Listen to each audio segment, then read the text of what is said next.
all, Thanks. I want to make an announcement to our viewers around the world. Then we'll launch. Be careful who you follow. Chaos without clarity, problems without solutions. These are disruptors and or enemies. Whittle down your sources for information is probably good advice. And then even then, do your own research, seek your own counsel. Trust your instincts. Here on the screen, you are looking at a panel of men and women with extensive military, medical, and intelligence backgrounds. So I urge you to listen very closely over the next 90 minutes or so as we begin to comb through some of the events that are unfolding right now in this global defense war. Things are heating up. The storm is here. And so here we are in the month of June, critical, well, approaching June in a matter of days. Critical month, July, critical month, pivotal moments on the battlefield that's going to swing the pendulum. And to our panel and viewers, I want to thank you all very much for being here. All right, data centers 101. Let's begin there. We start at the top of the panel with retired Lieutenant Colonel Ricardo Bossi. What are data centers? What are their purpose? Who controls these? Is it the private sector? Is it government or the military? What is it? Why is it? The good, the bad, and the ugly. We'll begin again with our good friend Ricardo Bossi, sir. Thanks, John. Thanks for having me and your kind invitation, and welcome everybody else. Data centers, it's the center of everything. Rare earth metals, information, power, the ability to move before your adversary, the ability to know before your adversary. All military operations are predicated on intelligence, actionable intelligence. You get the information, and that then is brought together into a cohesive picture from which you can make decisions and act or not, depending on the circumstances. Excuse me. And so what we've got now in a global sense is the need for data is critical. Whoever has more data can make more information, who can then make more actionable intelligence and be ahead of everybody else. These are energy consuming behemoths. So you need a ton of energy, you need the rare earth metals, you need the energy generation, you need the infrastructure. That's why it is such a critical issue now. We're moving into the world of AI, we're moving into the world of levels of cyber connectivity beyond our comprehension. So the speed of the infantry soldier is no longer relevant. It's like you're walking along and then a knight rides past on his horse. And then if you jump forward in time, now you've got an armored vehicle rolling forward. Next, you've got an Abrams tank. And all of a sudden, you've got jets. And all of a sudden, you've got satellites and rockets. And that's literally the trajectory that we're going in terms of life on Earth, in a military sense particularly, but also in a general sense. And that's why data centers are so critical. And the elements that create those data centers, the rare earth minerals, the energy generation capacity. So that's just necessary for everybody just to live on this new world that is coming. Now, who owns it? Well, private enterprise is always the best way of getting speed of development. Military is lovely, but we can be a little bit ponderous in our processes, and for good reason. Military used to be the leading edge of technology over the centuries. That's now been surpassed by private enterprise. But DJT has been very careful because he understands whoever controls the data centers, whoever controls the AI will control the planet.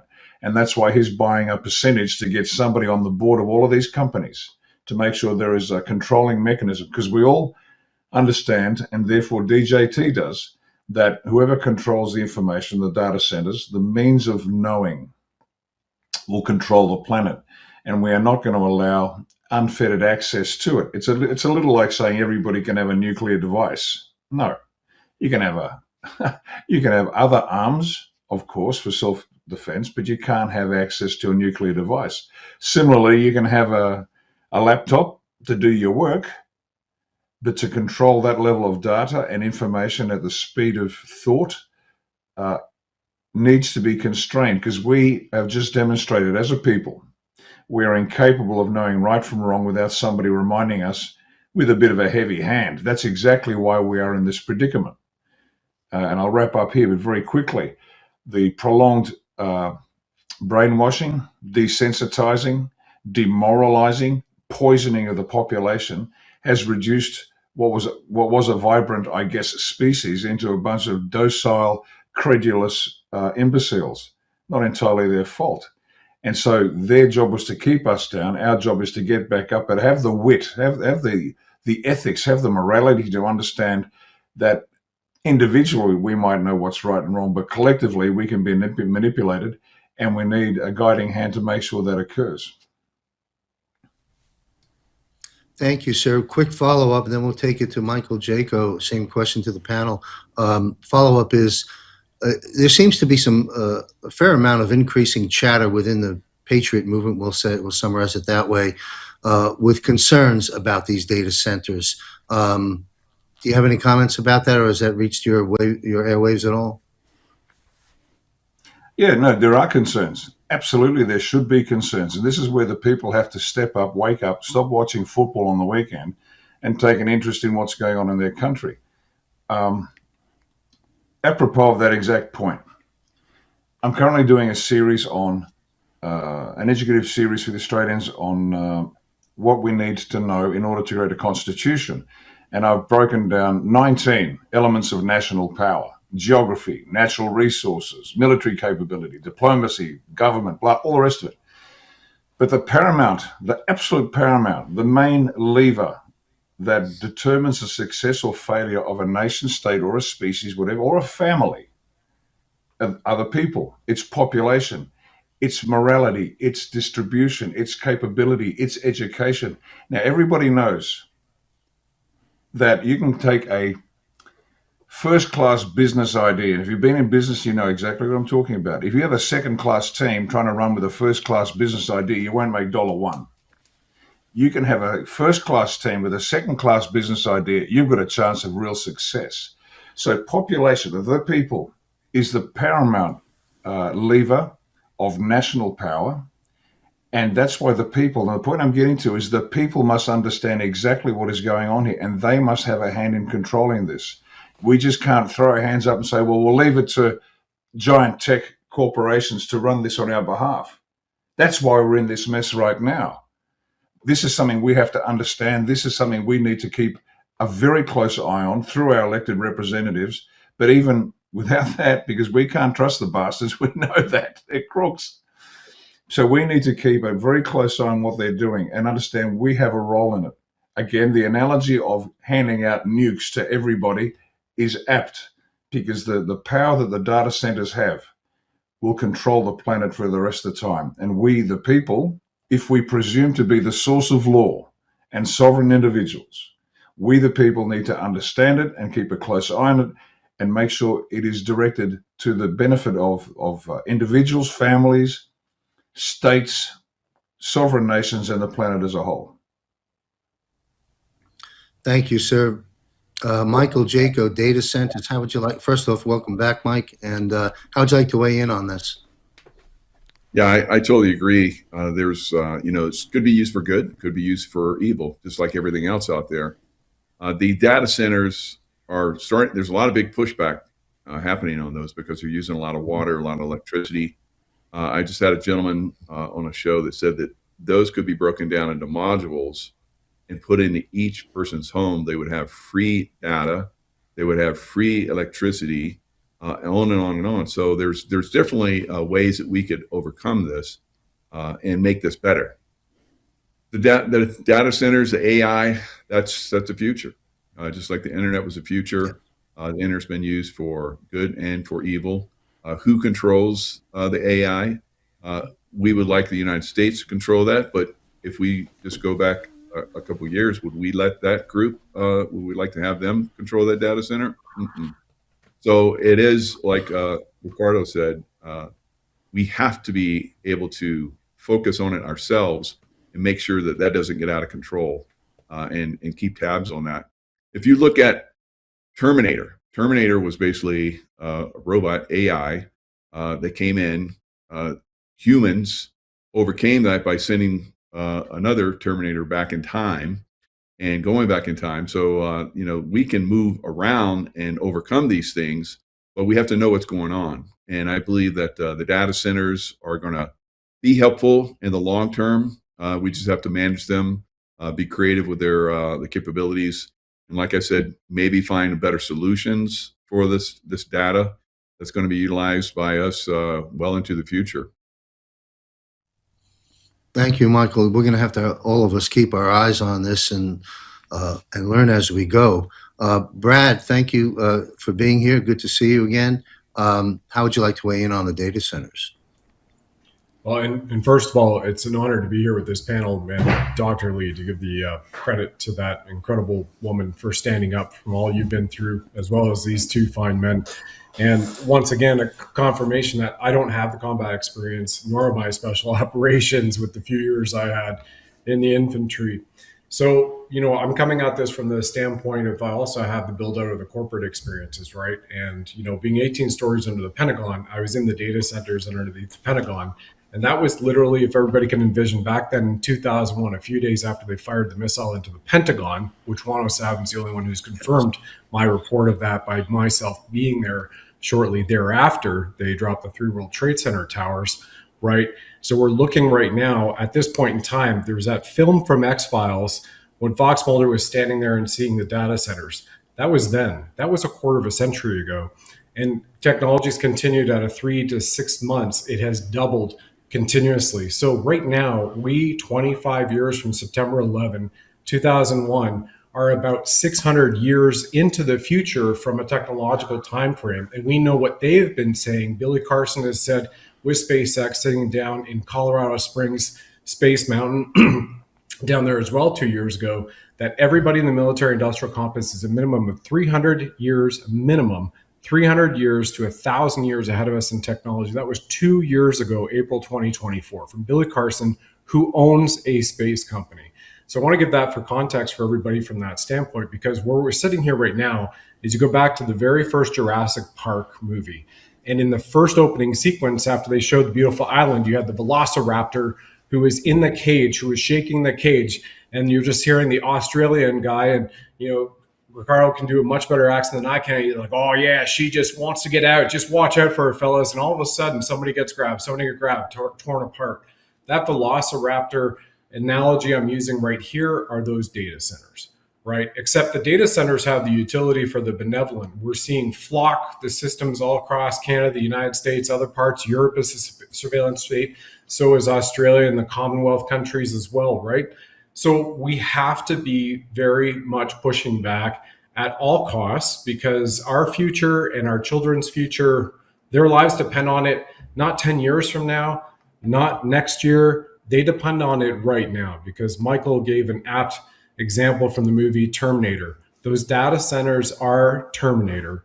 And even though we saw just now, we are in the calm before the storm, we are locked in, patriots are in control, et cetera, it is also up to us, which the White Hats and President Trump and the Military Q Alliance, which goes back over generations, which Major General Polly Valley has acknowledged publicly as much as 3 months ago online.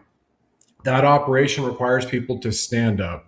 And so I hope that sits with your audience, John, and everybody here knows that they need to push back with their representatives or stand up like that guy in the Palisade fires, living out of a trailer, running for the mayor of Los Angeles, saying enough's enough, and he's standing up and he's taking a rant to the deep state. Does that make sense? Thank you. Oh, yes. Thank you, Brad. And I love your accent, the Australian mock-up there. I'm sure Ricardo got a chuckle out of that. Well, that comes from quick the guy who did Fosters, right? Crocodile Dundee, mate. Yeah, just watch the water, mate. Watch the water. There you go. Anyway, and that's Bosie coming out of the water right there with Michael and a spec officer, special operations. Anyway, so over to you guys. Thank you so much. It's an honor to be here.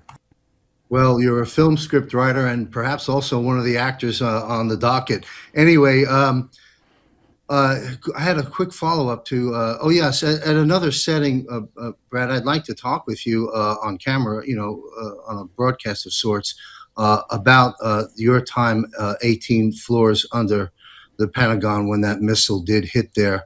I'd love to break down what you can share with us. Thank you, sir. Dr. Lee Merritt, we're so happy to have you here. Welcome to our military panel.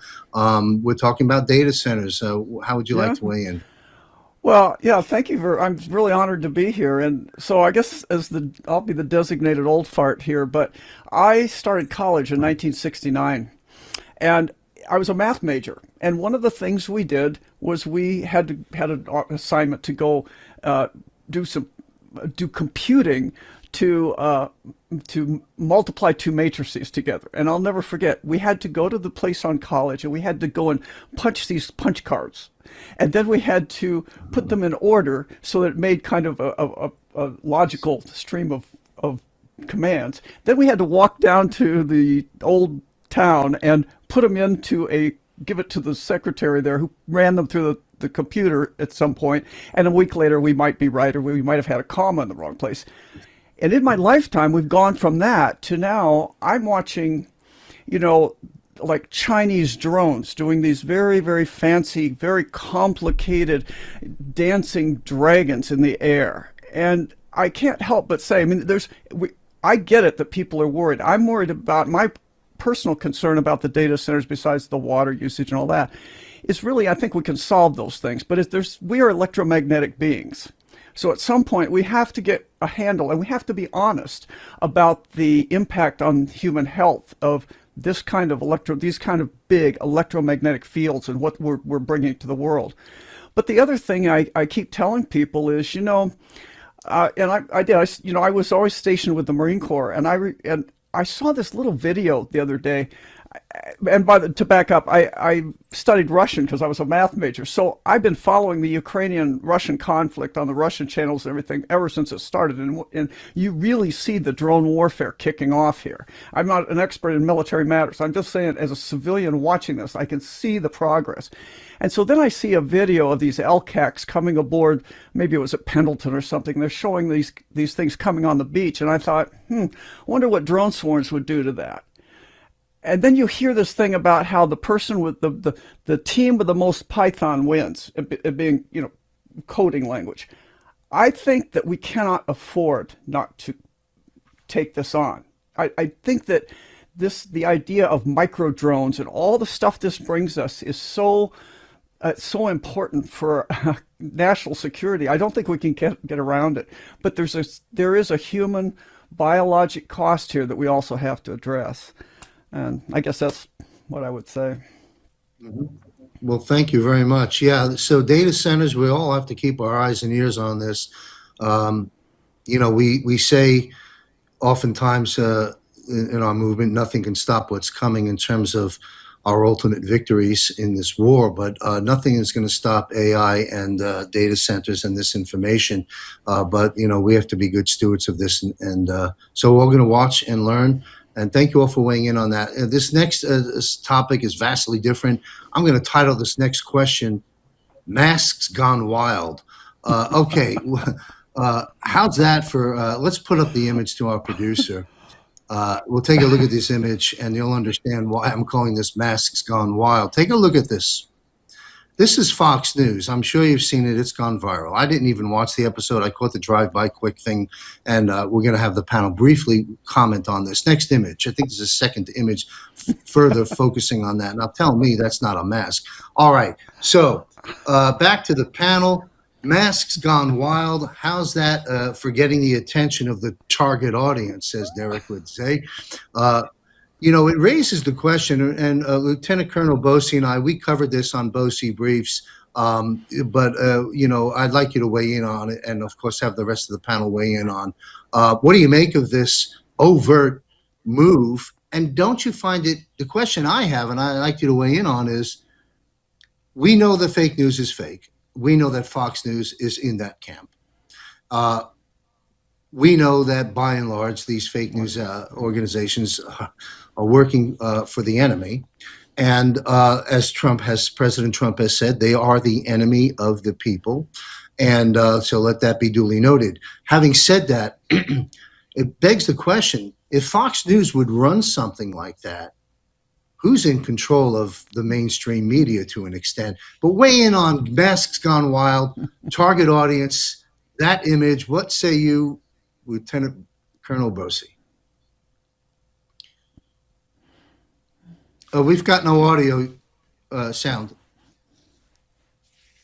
There we go. Sorry, full disclosure, John. I should come clean. I'm actually a black lesbian, but the mask is excellent. Now, having said that,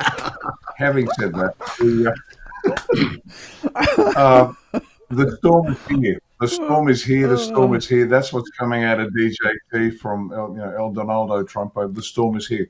Newsflash: the storm's been here for some time, but now they're showing the people. Like the storm is literally, the storm is coming. The storm is coming. No. The storm was happening behind the scenes, but now it's actually being revealed, and that's what's happening. And to your question, who controls it? We've said it before, but I'll say it again. We said this years ago, just in terms of the media specifically.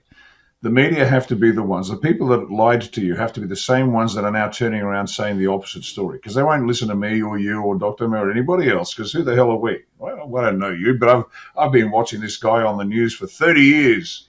I trust him, Walter Cronkite. So that whatever he says, well done. Walter Cronkite did more for the US to get the impression they lost the Vietnam War than any VC ambush ever did. But that's a separate story. But we're getting this in Oz. We are literally getting the same. I've got to watch my language. I might get salty shortly. The same media personalities that were bitch slapping anybody that went against the narrative are now reporting exactly the opposite. And you can see these shamed-faced individuals. But the mask issue is specifically to show people the war is here. That's it. The storm is here. It's happening. And blind Freddy and his seeing eye dog will spot the problem. Well said, and thank you, sir. Michael Jaco, masks gone wild. What say you? Yeah, well, we saw Biden. That was definitely a mask gone wild when he was around. So I think they're still trying to, show us that. Now it's interesting because Ed Gowrine was the guy that beat Massey. Ed Gowrine and I worked at SEAL Team 6 at Red Squadron together, and then we have. Bob Harwood comes out. I worked with him at SEAL Team 6 as well, and we're in the same generation. And he comes out shortly after that with that mask on, and I'm like, "What is going on here? What are you guys doing? Is SEAL Team 6 reunion here going on? What's up?" So I think it's just more disclosure. They had fun with it. Somebody had fun with it. I had fun with it. I think it's a nothing burger. We're going to continue to see reveals like this. I look at President Trump, and I think he's a great comedian because he's always joking around with a lot of different things. And these guys kind of joked around with that stuff too. So keep it light, keep it fun. We're winning. Let's keep winning. Thank you. Masks gone wild, Brad. Is that Brad? Yeah, or are you wearing a mask? No, there's another black lesbian under here. It's common for the Commonwealth countries to do the same thing. But my name is Abdul Rapstar Rapsan Johnny. And I talk a little like this. Rick knows. We're having fun on Rick now. Energy. Yes. Rick, very good. Anyway, but I digress. Now, just very quickly, putting it out here, what's amazing in the conversation and the lexicon we have, Rick needs to take a bathroom break. It's just I get them crack up. It's great. We can take the piss out of each other from tens of thousands of meters away from each other, right? That's another mini joke. But real quickly, to your point, John, what's amazing now is 2 years ago when the conversations about clones, and this has been not just 2 years, a little longer than that, of course, but when Clonaid was discovered and brought out onto the scene in our truther community, that's what I'm just going to classify it as. 2 years ago, Clonaid, Manitoba, where they're cloning humans, right? Justin Trudeau's foundation, which has the pedophile symbol on it, the Trudeau Foundation, which is also complicit in funding the research for at University of British Columbia, a chemical weapon of mass destruction, which also happens to be a biological and technological and radiological too, as we all know, right? Well, now you have clones being talked about in the open with people. Clones, are they a clone? Are they an actor wearing a mask? This is what is really important for the awareness to be brought up. I had a very I wouldn't say it was a briefing from a non-disclosure agreement perspective yesterday, but somebody who was extremely high up, goes back almost 30 years. People would know this man if it was brought out there. And he said, the military has said the important thing to do is first raise the awareness of the people. So we're talking about consciousness rising, and they would do it through TV, films, books, and media.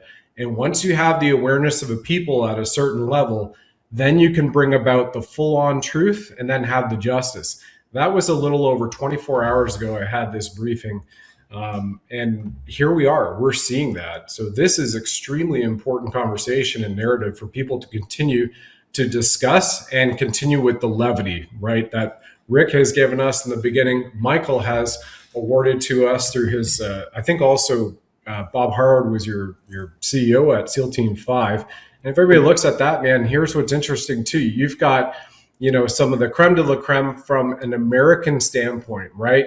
SEALs. Yeah, everybody knows Delta, also know Barry Sadler, the Ballad of the Green Beret. But in the lexicon now, just especially the last 15 years, let's take a look at the last bunch of SEAL movies that came out. You had Active Valor documentary, which is on the silver screen, which was a fictionalized documentary of the SEAL teams. You had the Marcus Luttrell, right? We had Lone Survivor and so many others. So I find it really fascinating, and I'm pulling out threads here right now, that we have a SEAL Team 6 member who Michael served with, who beat out Thomas Massey, a SEAL Team 6 veteran whom Michael served with as well, who is an officer, one of the greatest Navy SEALs ever. If you look at the history by what's found online about Mr. Bob Howard, as Vice Admiral, by the way, Mr. Vice Admiral, he earned that title, SEAL Team 6. So SEALs coming out. And I think that's something that gives it a lot more gravitas than just having, Lenny Penny from down the street or Joe Bloggins, wearing a mask and showing up for 5 minutes, because we're still talking about it, 4 days later, and this will continue to move the needle forward for awareness so that the White House can have the full disclosure we need before the EBS rings in. Hope that makes sense, everybody.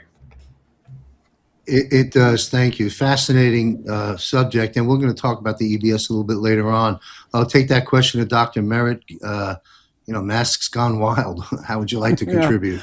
Well, I was just going to say, people always want to say, oh, that's just CGI, that's just AI, that's not real, blah, blah, blah. But, mainstream media, and especially with that level of a guest, they have a lag time, and so if you have a heart attack on TV, that they don't show it. There's no way that would be accidentally put out there. That was my first reaction, Correct. and it's nice because when Biden was doing this, and clearly he was wearing a mask, and clearly there were more than one Biden. I was sitting at a table with psychiatrists and neurologists one time, and they're all debating about how it can't be right because it's not neurologically consistent. For that, and for me as an orthopedic surgeon, I said, you can't fall down that much at that age if you're actually incontinent and all these things and not break something.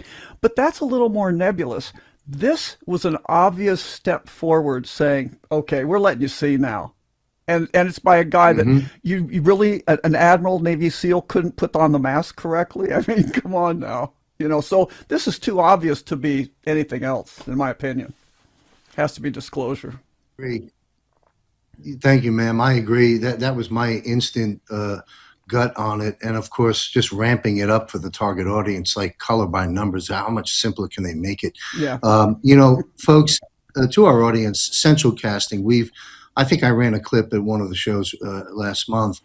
Someone put together of the president, montage of him saying central casting. Look at him. He's central casting. Chairman G, tall Chinese man, central casting, central casting, central casting.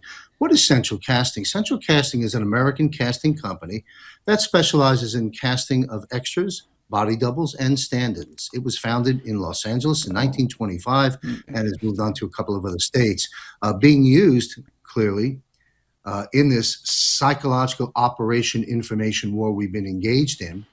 Being used by the military in this operation in a very significant and productive way is my commentary on that. Central casting, folks, there's a reason he says that. All right, let's move on.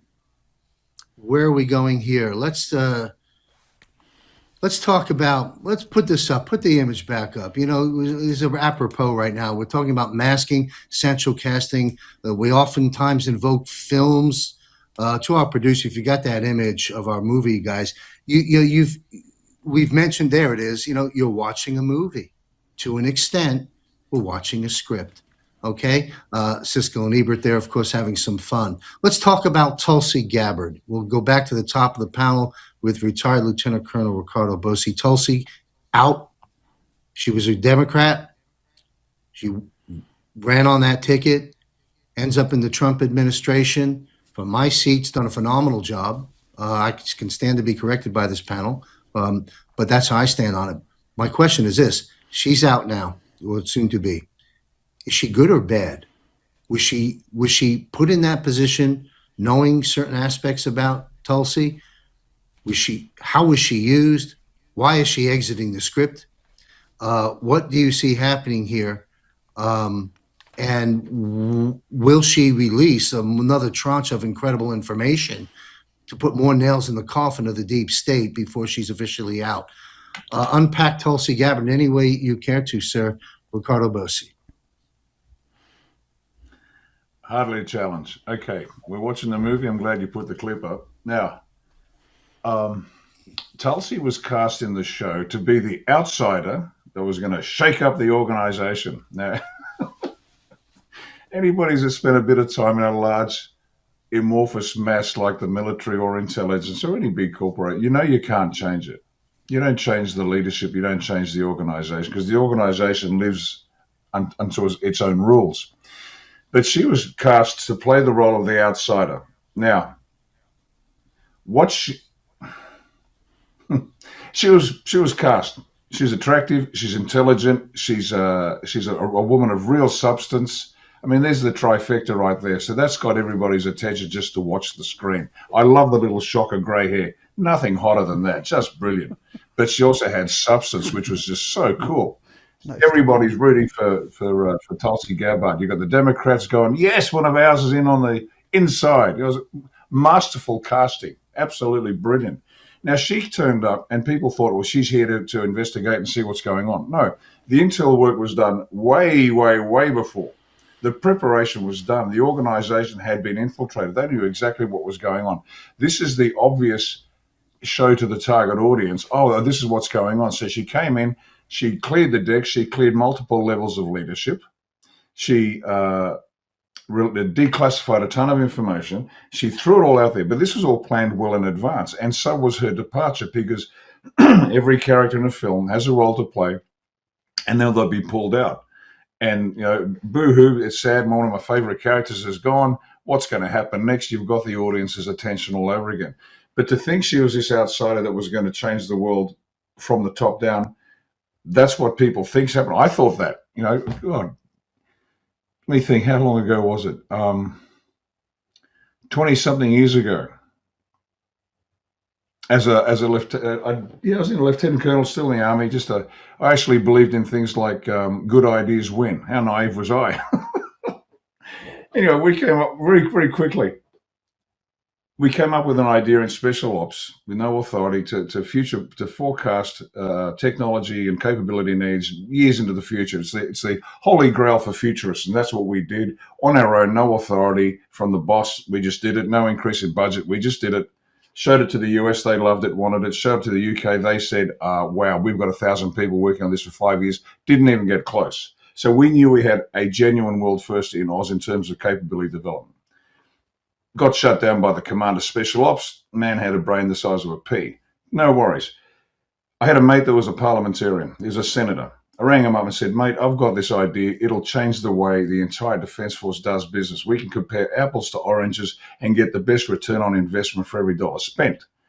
And I showed him, and he said, come back in a couple of days.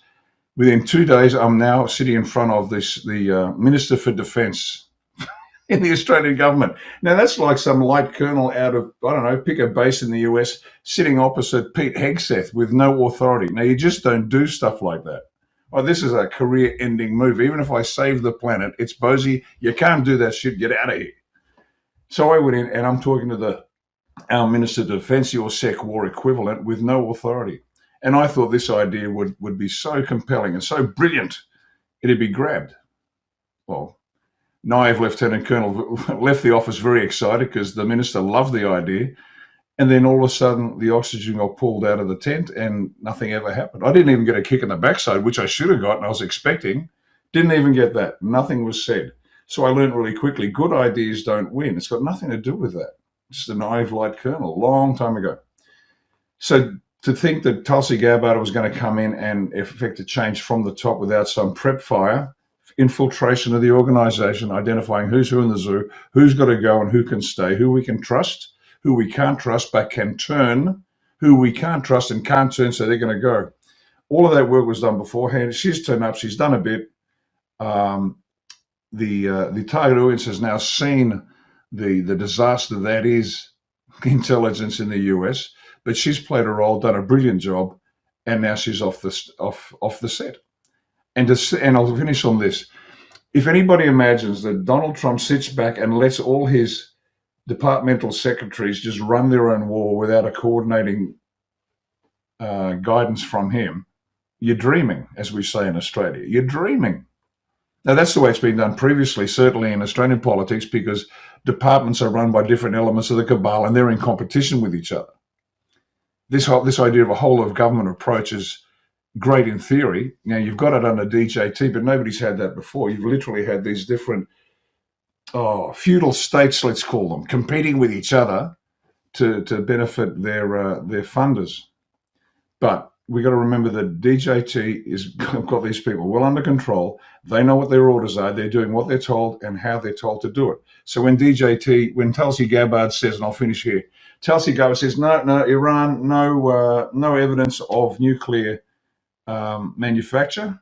And Trump says, well, she's wrong. I don't trust her. Not interested. Goes in and bombs the place anyway. People resign. Trump's a warmonger. All part of the show. She played a role. She played it brilliantly. And what happens after this, who knows? But she did a great job. But the target audience is now being shown the movie. But behind the scenes, what they have to understand is all this work was done beforehand. The infiltration, the turning of people, it's all been done. And this is now the public face of what was happened over the last, I don't know, maybe 12, 13, 15, 16 years. Thank you very much. Quick follow-up question. Do you anticipate that Tulsi Gabbard will just kind of, take her desk plant and her papers and put them in a briefcase and shuffle on off into something else? Or will she drop some more files and information like she has done concerning Russiagate and other things? Can we expect anything of substance and value as she exits, or is this pretty much she's out of there? Central casting, we are in the role of Cruella de Vil, of course, with the gray streak, 101 Dalmatians. When I saw that, I'm like, okay, we're seeing a movie. So what are you going to show us here? And she never really showed us anything, I thought. Before she came in, I have a friend that was asking her questions, was around her and Joe Rogan. Both she and Joe Rogan thought they didn't see anything about 9/11 that was different. And when I heard that, I'm like, okay, she's controlled, right? She's done some NDAs or something. She's not going to talk about that. And Joe Rogan, what's your situation? So we could probably talk about some of the truthers out there that have been compromised. But anyway, what we're talking about is Tulsi Gabbard. So when I think it was about a month ago, it was around the time frame. I think it was George Webb was saying that she was already gone. She was fired a month before she left, or supposedly was going to left. And I was like, what? And that makes a lot of sense because, of course, she would go, when other people starting to exit. But I think they held her back for a better ending. So whatever this ending is that she's going to be going through remains to be seen. Are there going to be files released? You mean like the files, the 40 boxes of files of information on JFK and Martin Luther King that basically left her office floor mysteriously by the CIA, just came and picked them up? Weren't those locked away? Isn't it like I've been, high security stuff in the past, top secret stuff, manager of that, it doesn't just walk away. It doesn't. Somebody just doesn't come in and take it away. That's ridiculous. So there's more going on here. Who knows? The bigger picture. I think maybe it won't even be revealed. Now we're talking about what is she going to do afterwards. I've heard people say that she basically brokered a deal to resign instead of being going to jail, because she's done some other things. I think we might find out. But she resigned. She agreed to resign because she wants to run for office. She wants to run for president. I don't, if the information that I've been hearing actually comes out, she won't be running for dog catcher. But we'll see. A dog catcher like 101 Dalmatians. So I don't think we're going to see anything from Tulsa. If anything comes out before she leaves, it's because it was planned, and they're just going to use her as a way to drop more information. Interesting intel and perspective. Thank you, Michael. We'll see how that plays out, but mostly I think we'll be entertained and pointed in many other directions as this battle continues to restore our constitutional republic. And soon people will say, Tulsi who? But we'll see what happens, Michael. Interesting perspectives. Thank you very much. Brad Wasney, how would you like to weigh in on this? Just very simply from, the strategic theater perspective here. And once again, everybody, you have the Commander-in-Chief Pro Tem of Australia and New Zealand, who's sharing with you incredible background, as well as Michael. You're taking it from the top experts in the world, as far as I'm concerned here. And then obviously Dr. Lee Merritt right after this. What you can just take a look at the signals which continue to come out, or a shuffling of the deck of the actors in the game, so to speak, or the Broadway play, however you want to frame it. Well, you have Bondi resign. Where's Bondi? Okay, well, doesn't she meet the three criteria that Rick just mentioned, right? You've got somebody who's got some wherewithal, got that blonde, you've got that divine feminine type lioness up there, and then all this stuff doesn't happen, but Bonnie just all of a sudden resigns. But we all know her background, where she was. I mean, gosh, Michael was living in Florida when she came out with the red flag laws. Hang on a second. You're going to go send the sheriffs after Michael because he's a retired special operations guy who used remote viewing to find Osama bin Laden, had his whole squadron to go in it, and he just happens to be carrying a gun legally, and you're going to go after him? And all that stuff she did with the Bush family.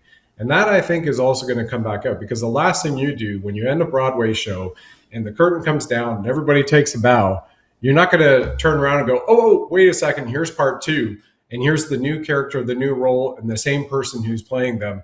They're gone. And by the way, just take a look at the AG position to continue on that. Blanche is in the position. Where did Blanche come from? Central Casting. Who threw their hat in the ring just a few business days ago for the AG position? Who is President Trump's best friend since 15 years old at military school? Who is the man who is leading the case for Tina Peters, for James Bowder, Canadian Freedom Convoy, and for so many others, and who was just hired by Joby Weeks, Peter Tickton? So we are stacking the deck, I think, from the public standpoint, even though we're very much aware that it's already been done behind the scenes to show the public that eventually you have certain things that go back to the Bondi, that go back to the Tulsis of the world, and et cetera, and on and on and on through every branch, whether it's judicial, executive, legislative, and go, well, but they didn't do this, they're responsible for that, and now we can do this. A month from now, a year from now, or 3 or 4 or 5 years from now. That's where I take it from, John.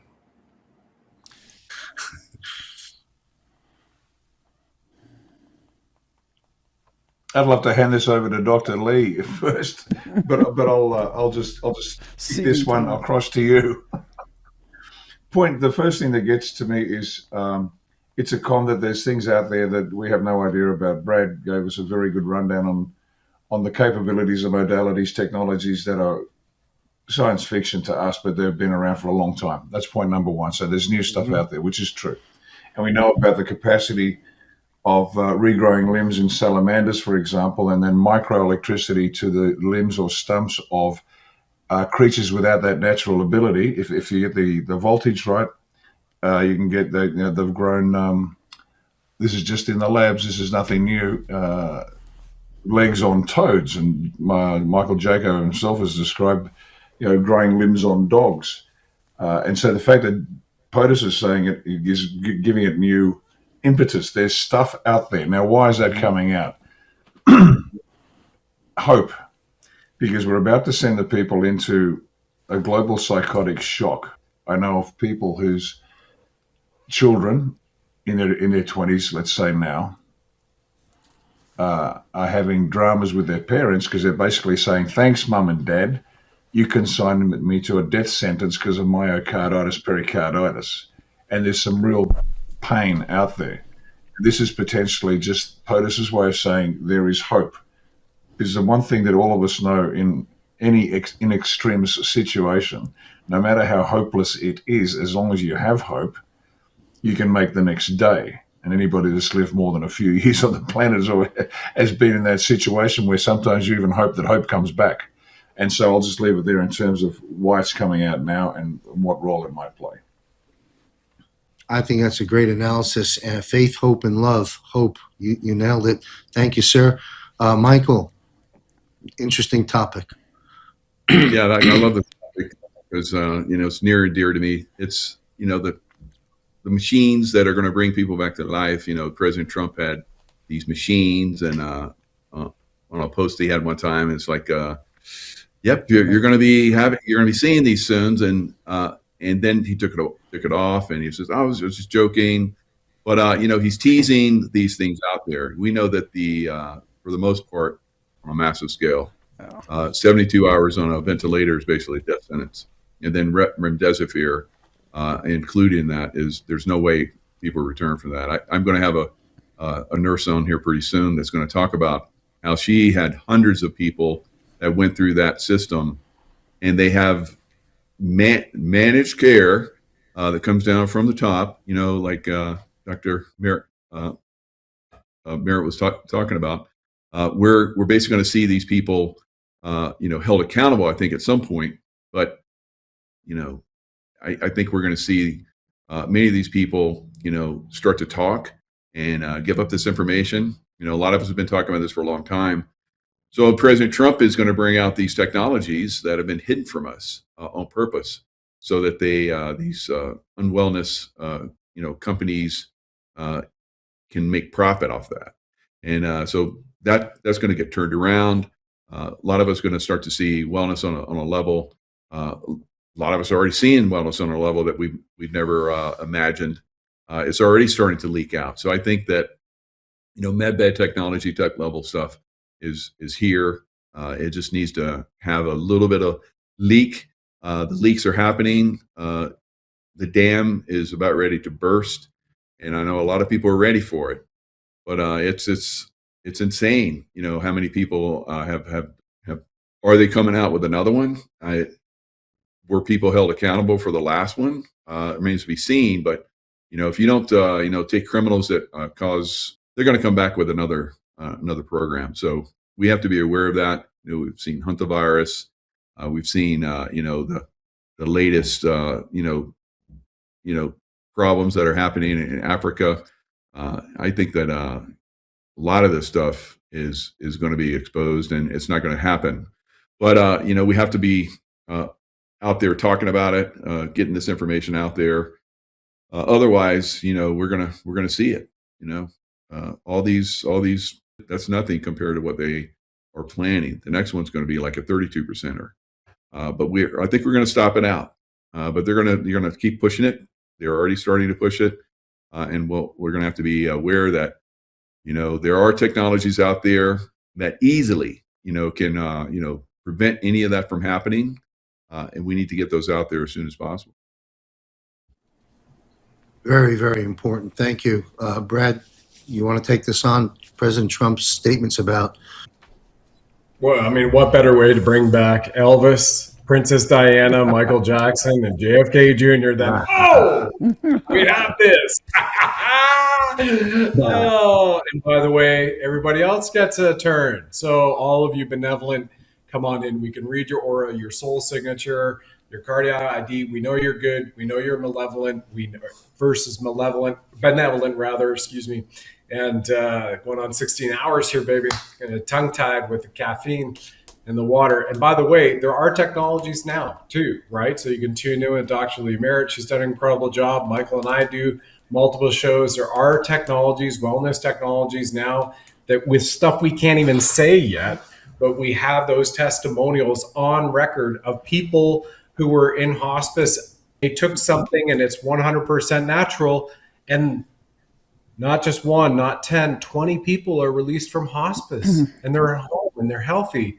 And this has happened in these last few months, right? So this stuff is here now. President Trump is going to be the arbiter of truth and saving the world by bringing this forward.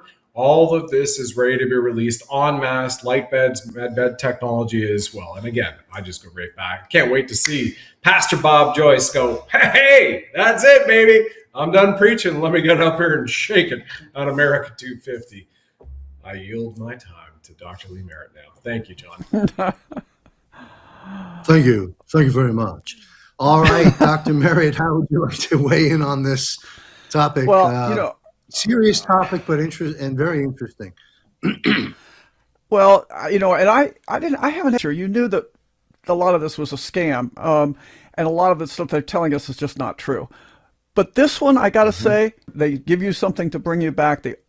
That's something I never even got a whisper of. So that's kind of unusual, because normally things are in the medical literature in some form. Having said that, though, the Russians have a lot of stuff that they know about DNA, and quite frankly, Yuval Noah Harari and these guys from the WEF that think we are nothing more than just our atoms collected together. They want you to believe that DNA is a ticker tape, that we can just change it and we can put a little C here and a G here and it'll make you all different, or, one way or another. That's just not the way DNA works. And the Russians actually, they don't translate this, unfortunately, but they've studied this with physics, with linguists. They've studied DNA in all sorts of ways. And what they've shown is, first of all, DNA can heal. It's not irreversible. DNA somehow has our holographic imprint of us. So even though I might make a protein that's exactly the same as a tortoise, it's coded slightly differently with syntax and spelling. And it knows that I'm me and that's a tortoise, and it makes it for me, not the tortoise. It somehow knows this. The other thing the Russians found is that, and when you have DNA, so when someone dies, well, let me back up. When they were lasering DNA one day, and they zorched this DNA, thought it was all gone, but they could still find the electromagnetic signature of it after they thought it was all just burnt to toast. So then they said, well, maybe there's still some in there. They moved that vial out of the way, and they put a completely blank vial, blank glass tube in where that DNA had been, but now it's just empty. It's never been used. They found the same electromagnetic signature of the DNA. Sorry. Dr. Artis said bamboo toilet paper. I got bamboo toilet paper. So, Brad, you're right. Yeah. Well, I'm going to go chop some down tomorrow, Michael. Thank you. Well, Dr. Brian Artis, Dr. Brian Artis, Dr. Sherry Tenpenny, Dr. Carrie Marday, Dr. Christiane Northrup, a gentleman named Dr. Joseph Peck, and many other medical doctors are all going to be joining us. Christy Lee, The Truth About Health, not live, but a weekly broadcast. Dr. Merritt, what's the title of your book? Is it out yet? If not, when will it be out? Oh, yeah, thank you. It's going to come out in August. It's Escaping the Medical Matrix. So I show you how it was built, Excellent. How the false science was built, and how we get out of it. We very much look forward to you being on the health panel and as a guest on the weekly show. Thank you very much. Incredible stuff. All right. It's a kind of an interesting dovetail. President Trump's talking about life-saving and bringing back to life. We're all going to learn more about this, I'm sure, as time goes by. And it dovetails nicely into Tesla's suppressed patents that we now have. At the same time, the president's releasing in stages information concerning ETs, aliens, off-world issues. and at the same time they're bringing in these ideas about saving lives. It's very interesting to connect a few dots on that. But let me put up to my producer some images that I'd really like this panel to weigh in on. Take a look at this. Now, for a moment, these images are screenshots, just so you know, of video footage, okay, where the president and the military and let's look at some other images. We see the aliens or ETs, whatever they prefer to be called. We see this one, and the president went on in this particular video clip to bring our attention to the chains that are engulfing this alien. Next image. Okay, well, kind of tall guys, aren't they? Next image. This one, yes. So here's the first one I saw. This was a video clip, seemingly a military base. Look beyond the president's head. You've got, I don't know, Secret Service. You've got a soldier. You got the president, and you've got an ET. Very fascinating, very interesting. Now, of course, the chatter out there covers the gamut from Trump's lost his mind to this is clearly not real. This is AI or digital enhancements, and so forth. So, President said, I'm reading a Truth Social post from the president. As for my promise to you, the Department of War has released the first tranche of UFO UAP files to the public for their review and study. In an effort for complete and maximum transparency, it was my honor to direct my administration to identify and provide government files related to alien and extraterrestrial life, unidentified aerial phenomena, that's the UAP, and unidentified flying objects. Whereas previous administrations, the president goes on to say, they have failed to be transparent on this subject. With these new documents and videos, the people can decide for themselves, in caps and in quotes, what the hell is going on. Have fun and enjoy. war.gov/UFO, President Donald J. Trump. All right, let's go to the top of the panel. Ricardo Bossi, sir. You can unpack this every which way to Sunday. The airwaves are yours, sir. Bring it on. Yeah, as we said earlier, John, and I'll leave some for the others, but the short version is this. You got an image, whether it's real or not, it's not the point. It's coming from POTUS. And I wish people would start to wake up and realize he's not being a fool. He's not an imbecile. He's not under control of anybody. This is a comm. And the comm to me, with the manacled one, for example, is we're aware of the ET issues. We've got it under control. Now, did they actually put manacles on this dude? No.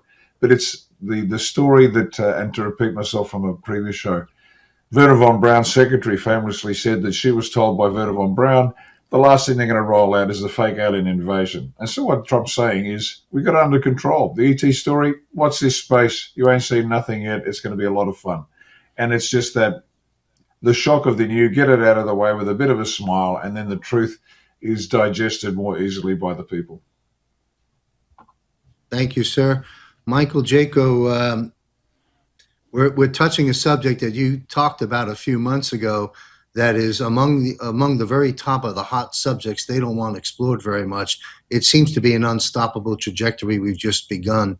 What's your view of the content on Trump and the aliens?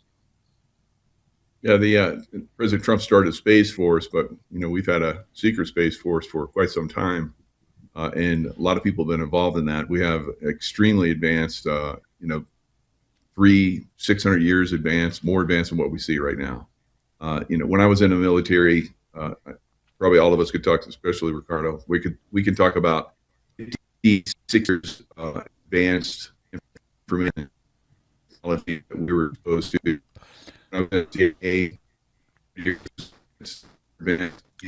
One moment, Michael. Michael, one moment, sir. Pardon me.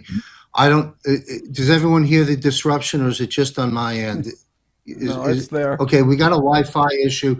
Maybe to our producer, go to a 1-screen or a 2-screen. I don't know, but Michael, please repeat yourself. Okay, so we have advanced technologies that are already out there. We have a secret space program that's been active for quite some time, decades and decades. President Trump started the Space Force. That was like a lead in to what we're going to start to get, I believe, in the future. It's already here. A lot of us have been involved with it. A lot of us have been talking about it for quite some time. It's not a leak anymore. It's like pretty much known that we have these technologies that are 600 years more advanced than what we have right now. When I was in the SEAL teams, 50, 60 years more advanced. I'm seeing the technologies that I was working with that have been revealed at this point to the regular civilian community. When I was in the CIA, there's still some technologies because they're probably about 100 years more advanced in their technologies that still have to be revealed. I think these are going to start to be revealed a lot sooner than has been normal. And that's, there's a lot of companies out there that are controlling a lot of this technology. They were given uh, lots of money to develop these technologies or take the alien technologies that we have, from crash sites and so forth, and, advance them to different levels. Very, very compartmentalized. Once you take away the compartmentalization, then those scientists and so forth start to talk to each other. You're going to see a rapid advancement beyond belief. So we're right on the cusp of this, and President Trump, incredibly, is revealing like that. The different things that we're going to try and do to stop us out or being Operation Blue Beam. That's not going to happen. There's no way it can happen. So he's doing the reveals, slow drip, moving into a garden hose, soon to be a fire hose.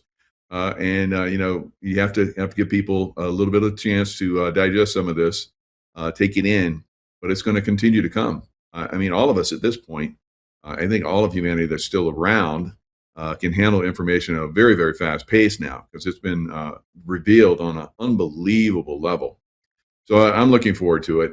There's a lot of stuff that Brad and I have been revealing in our show. So, and I'm just doing the tip of the iceberg of what I can reveal at this point. Yeah, it's fascinating. 100, 300, 600 years advanced technologies that you and others perhaps have been aware of, and you're starting to see that trip out right now. So would it be a fair statement to say that I keep invoking Tesla because we know about his work that's coming through now, but off-world activity, one would assume, I assume there's like on human beings, there's some of us are good people and some of us are bad people. That might be going on in off-world as well. My question is, would it be a fair statement to say with these advanced technologies that you've been aware of, that anti-gravity, zero-point energy, all kinds of things will be coming our way as a result of off-world information coming through the president to us? Is that a fair statement? Absolutely. And that's basic technology, really. Okay. Well, great. We've had other guests on. I don't want to misquote somebody. I'm not sure if it was retired Lieutenant Colonel Chuck Sellers or retired Lieutenant Colonel Tom Lennox, but one of our guests previously, I think it was Tom Lennox, spoke about portals that the president and perhaps some of his family have gone through to the other side, the galactic universe of sorts, gaining, whatever they're doing there. So look, I've got one smoking gun question I'm going to ask of the panel on this subject as a follow-up. But before I get there, let's take the initial question to the panel now. Brad Wozni, what's your take on the UFO alien matters, particularly looking at the images I had up with the president? There's a multi-pronged approach at everything that President Trump does. And what's really key here, it's already been said, from Michael's standpoint, and he's the only super soldier I'm aware of who's on the panel who's been in the secret space program as a super soldier, right? So he has an incredible aspect of experience to bring forth here to that and give it veracity. But what you have here too is when Trump is out with the Golden Dome, which he just brought back again today into the national conversation. the Golden Dome. When he came out with the Golden Dome, what is that all about? Well, he hasn't said, nor has the Department of War stated the reason for a Golden Dome beyond protection. And, Gene Decode and I had a show, it was already scheduled to go right after that. And Gene had said, that is a sentient celestial being that was divined by the prime creator millions of years ago for the time as this for humanity's consciousness as a protectorate of what's to come around the globe, synchronized with our harmony of our DNA, mankind, as well to uplift everybody. Okay, we're going into a conversation here of which our Sound of Unlimited Love, which I say is our soul and the creator's download gave us to me to share with everybody. Again, everybody has to start from the standpoint that we are a spirit having a physical existence. Well, where does this all come back into the UFO disclosure and everything? 0-point energy, plasma, free energy technology, Tesla's patents, the patents over 6,000, perhaps it was 9,000 if the figure is correct, that I have from Trump's first administration as 45, that he literally said, release the patents, the ones that were classified but now are declassified, and those companies have actually been working to bring about for this time. Remember, he said, freedom cities, we're going to have flying cars. Well, you see all of these inklings coming out of it, and of course they're eVTOLs, but then you're going to have these free energy devices that are the size of a small packet of cigarettes that go into your home, go onto your cars, and are converters from diesel, gas, petrol. All of a sudden, you're running on a free energy device that never needs a recharge, and you're using it off the air, you're using it out of water, and even so much more. Then you have the interdimensionality and the portal technology. Before we get there, people have to be not be in fear because they're too easily controlled. So, hey, we have a Golden Dome to protect you. B, hey, we have directed energy weapons, and these directed energy weapons and these drones are protecting America. And if you hurt any American, that's directly from President Trump. So now they know they're protected. Now they have advanced weaponry so that if you have this alien agenda, as Ricardo had just mentioned here moments ago to everybody, and has been articulated by many whistleblowers, truthers from the last several decades, some of them have paid the ultimate sacrifice for bringing that to the forefront.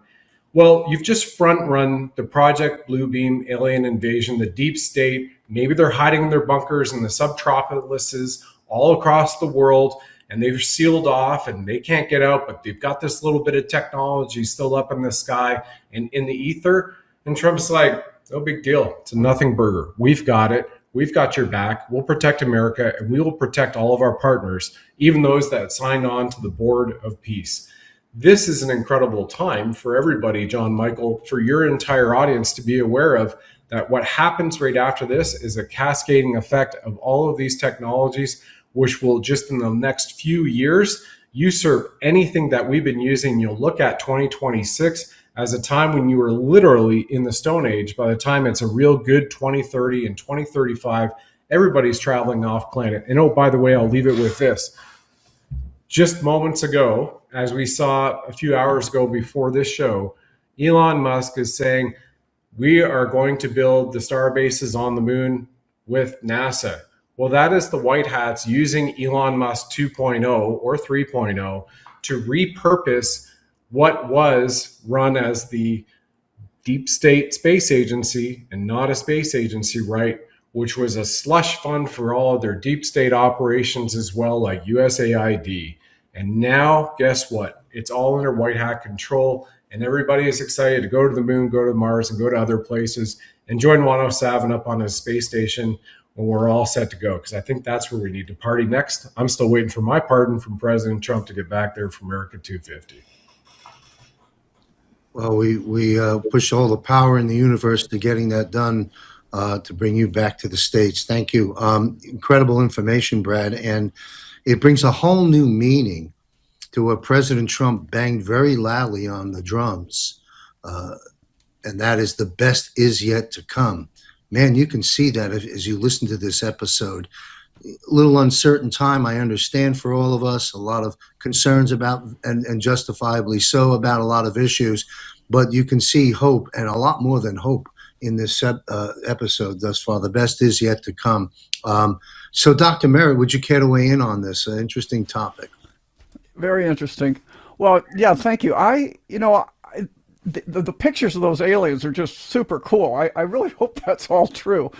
And I'm really excited about the technology. And by the way, the reason we don't have 0 point energy now, again, is because they threw a false scientist. Who knew you could have false mathematicians? But if you know the history, they threw a false scientist in around the turn of the 1900s.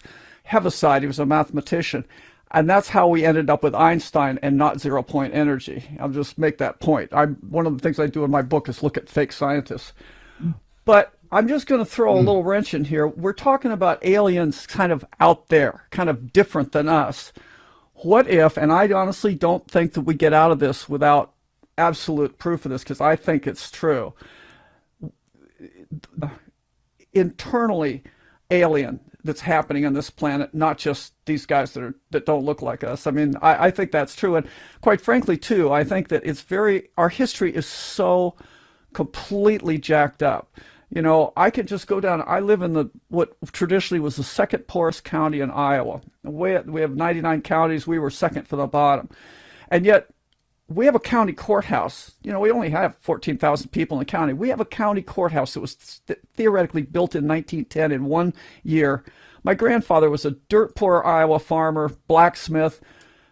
This building has ancient symbolism. It has Italian marble columns. I've got pictures of this. It's a Tartarian structure with a beautiful dome and big, tall doors for big, tall people that weren't us back then.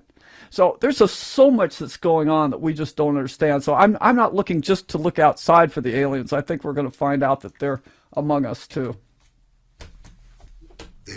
They walk among us. Fascinating narrative, and I believe your analysis and views very much so.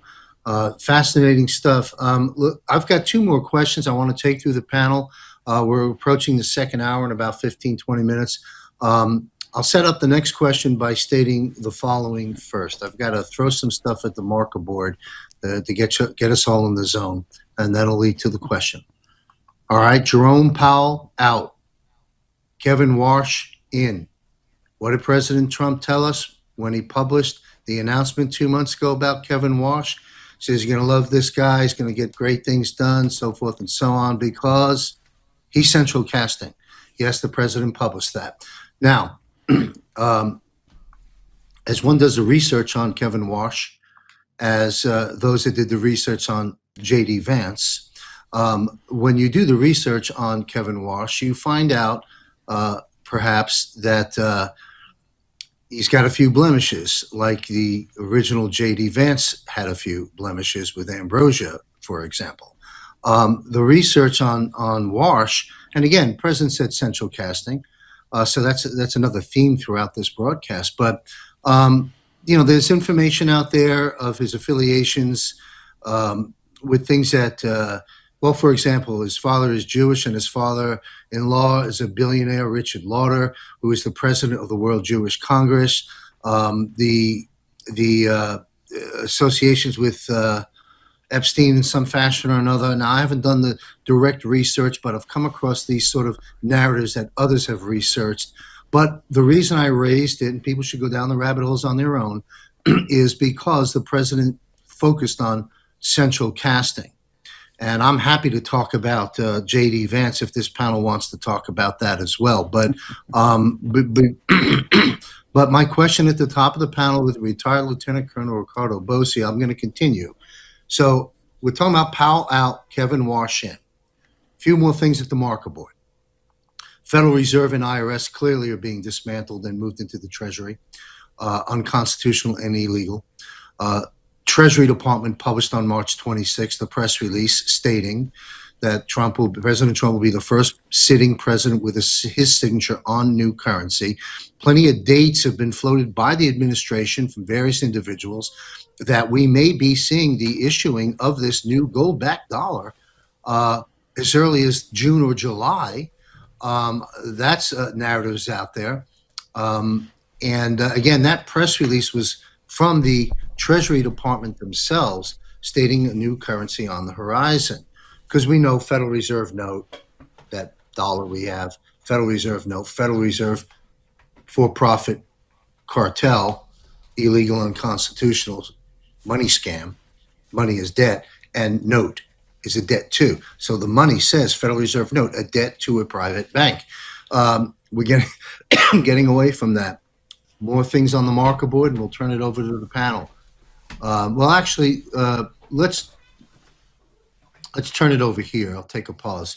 To the top of the panel, what do you make of the move with Wash coming in with the comments I've provided and Powell going out? We're talking about a global financial reset, beginning perhaps as soon as July with the issuing of a new currency into the system. What's your take on that? We can be brief on this economic portion and close out with Comey, Obama, and elections. Did we lose the panel? To my producer? Oh, okay. Ricardo, if you would comment on this. If you need clarification from me, I'm happy to provide it. No, that's fine. Let's go very quickly. Okay, the fact that Wash is in is he's been declared as central casting. Now, the reason why this is still important is that we these, to us, obviously flawed individuals, which is the nicest way to say it.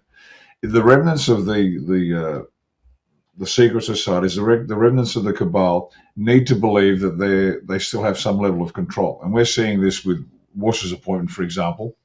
As you can't get deeper state than this guy, married to, as you say, Estee Lauder family.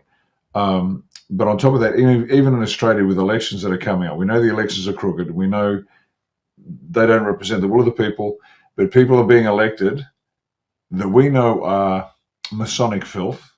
They give it away. They send the signals, but that's to placate the lower remnants of the Masonic filth to think they still have some control. So that's the reason why it's happening, just to settle those people down so they think, hey, we're still in the game. They're not. We know they're not, but that's about it. The fact about Trump's picture and signature on the note, and it's not going to be the Federal Reserve note anymore, is a big comp saying the secretaries of Treasury, who always never worked for the president, and they have to remember that. Once again, these were feudal states arguing with each other, and Secretary of Treasury was a key job because they had the authority, the delegated authority to do with the money. And this is a message from DJT to the United States and the world. We now control it. The feudal states that used to control the different departments are all gone. We're controlling it. We're under control. We're achieving now what Abraham Lincoln tried, what JF Kennedy tried. We finally achieved it, and here's my face and signature to prove. Anyway, I'll leave it there and leave something for the rest of you. Thank you, Lieutenant Colonel Bosey. You know, a quick comment. You can't make this stuff up, and I know the panel knows this, and probably a lot of our viewers. Kevin Wash is now the 17th Federal Reserve Chairman. Yes. Unbelievable. And one could argue, but it's not much of an argument there. He's basically going to be the last one as the Federal Reserve doors are about to get shut down. So we take that. That's a great subject, folks. It's a good broadcast because while, again, there are uncertainties and uncomfortableness for many of us, we can see that every subject I've raised has far more than hope in it. I mean, it's really incredible and great time. Michael, how would you like to weigh in on washout, in, Powell out? What's happening? Yeah, this is a great time because the city of London is finally going to lose its control. The Revolutionary War was just a facade. We didn't really win it. The city of London still was in control, and a lot of those people that were there.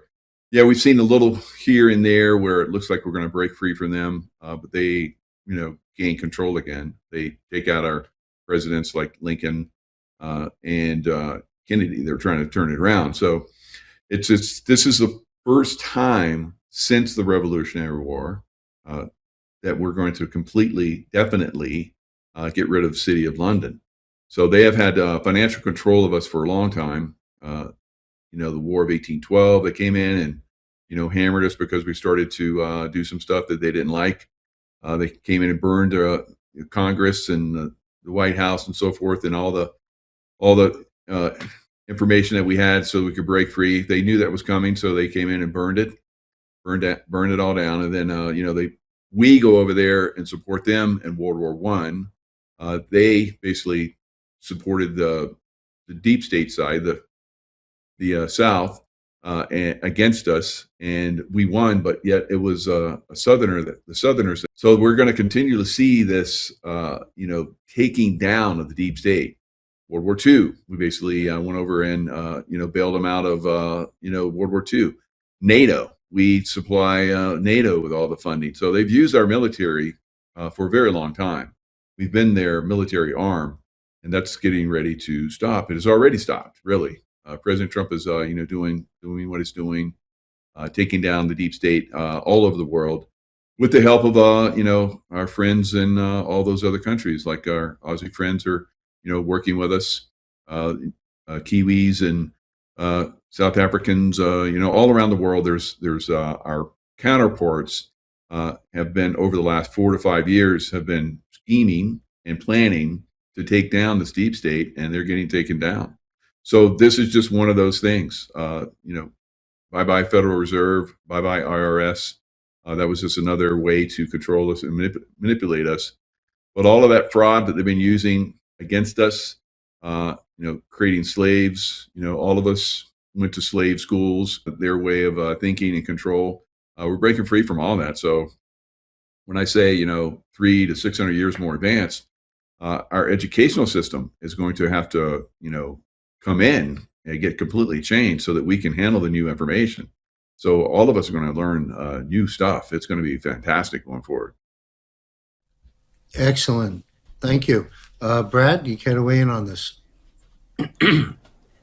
Certainly. Thank you, John. And I'll preface this with I have a compassionate family commitment that I'm a little bit behind for, so I'll have to jump here right after this. And it's been an honor, and thank you for your team. And what a pleasure to be on for the first time with Dr. Lee Merritt, Medical Rebel. Absolutely incredible. A Joan of Arc in the medical community, as far as I'm concerned, Dr. Lee. I would take this back to my technological days, and what we do is you write alpha code. The software developers write alpha code. They give it to the hardware guys and gals. They put it on the hardware, and then they go out and they test it. And then they come back and then they rewrite it again. They fix some of the bugs, and then they go out, beta test it again. And then you get somewhere close to gold code, almost release code. And then you give it to your user group, your pilot group, and they say, here, take this BlackBerry, and go and see how it works for you over in Europe. Take this BlackBerry, go down to New York City, take this BlackBerry on the Norfolk, Virginia, out on the aircraft carrier that's being built, see how it works for you, see what schematics you can leverage and download on your email attachments. Let us know before we're ready to finally truly announce it and roll it out to the world. That is what the quantum financial system has been. And as far as I'm concerned, and everything that I've seen, I've read and researched, John, for your audience, BRICS was the alpha and beta test for the quantum financial system, ISO 20022, which went live, of course, in November 2025. So all of that has already happened. The system reset has already been done. All anybody is waiting for right now is, all right, July 4th, the new American currency with President Trump's autograph on it, and it's asset backed. Anybody just has to open the freaking Clarity Act and see it's gold. So how do you put 1 and 1 equals 2, right? Gold backed, Clarity Act, asset backed, Trump currency. I mean, I'm Canadian and I don't have an engineering degree, but I can add 1 and 1 and 1 equals 3 right there. That's a holy trinity in my book. And so all we're just doing is waiting for the paper to hit our hands, to have the tokenization. By the way, one last thing about tokenization. If anybody's worried about tokenization, CBDCs, yeah, absolutely you should be pushing back. You don't want central banks having your digital assets to turn you on and off at any point in time. But just so you know, everything that you have done since birth has been tokenized in the form of a record. And that record, unless it exists on microfiche, if it's on a laptop and ones and zeros already, your entire life has already been tokenized. This is just that next version that everybody is worried about, tokenizing this and real estate contracts and whatnot. That's already done. Real estate contract can be written by hand, and off it goes to the mortgage company, to the brokers and the banks. And at least virtually all of that is no longer going to exist in this Jubilee year, and it's fantastic. I'll end with there, John Michael and Michael Jaco, incredible man, and Ricardo Bosi, Commander-in-Chief Pro Tem of Australia and New Zealand, and Dr. Lee, Medical Rebel. You all continue. I'm grateful for those two men and you, John Michael, and your team to be on my show. You have an open channel to me as well, Dr. Lee, at any point in time. But I must bid you all adieu right now. I have to get to this family commitment. Thank you. Thank you very much, Brad, for being here with us. Enjoy the family commitment. And I've got to have you back on my live Wednesday Global Financial Reset show. You've unpacked a lot of great information there, and the episode you had joined us on previously was very, very, very well received. So hopefully Sandy can work scheduling out with you in the near future. God bless you, sir. Thank you for joining us. Appreciate it very much. Say hi to Juan for me as well. He missed our show Sunday, so have a little fun with him when you're hanging in Thailand. And God bless you all, everybody. God bless you all. Thanks. Bye. Thank you very much. All right, so I've got two more questions to wrap up our panel, and we appreciate Brad having visited with us. And again, we miss Derek Johnson, and condolences to Derek's family, and look forward to speaking with Derek next month. Comey, the clan, the clan underneath Comey, the Brennans, the Clappers, the Strucks, the Pages, all those folks. All roads lead to Obama. President's told us that. He's told us multiple times in multiple settings, as well as the release from the DNI, that Obama and these individuals have committed treason, trying to overthrow an election and disrupt the presidency, and so forth and so on, all based on a stack of lies. And now Comey seems to be in a hot seat, paying the price. At least that's the optics playing out in the mainstream media. I have a feeling there's probably, they're talking about 20 years he may be facing. There's probably more to that story on the military tribunal side of what may really be going on with Comey. I don't know. I'm not sure this panel knows. But what are the highlights of what you think may play out prior to and just after July 4th? This can go anywhere. What, in a bullet point form, what type of events, occurrences, whether it's on the arrest, the tribunals, or anything, EBS release, what do you believe we may see? I realize it's speculation time, but your views and opinions are important to us. Ricardo Bosi, Lieutenant Colonel Bosi, what do you think might happen that's noteworthy between today and July 4th or shortly thereafter?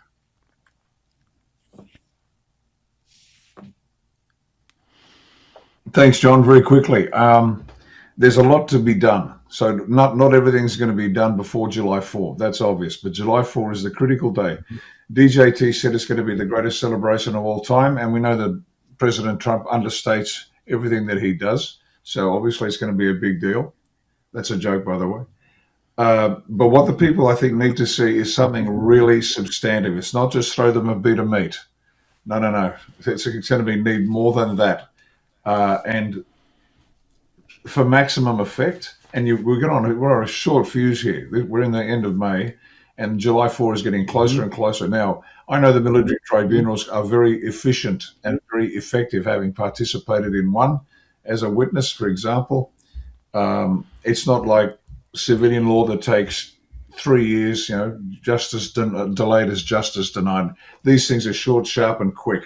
But it's got to be legitimate. It's got to be seen to be fair, and it's got to be done. So, if I was at the table, I'd be saying, folks, we need an arrest, big arrest. There's only one big arrest that's got to come. It's got to be clear to everybody, and they can say, great, at least we've got one.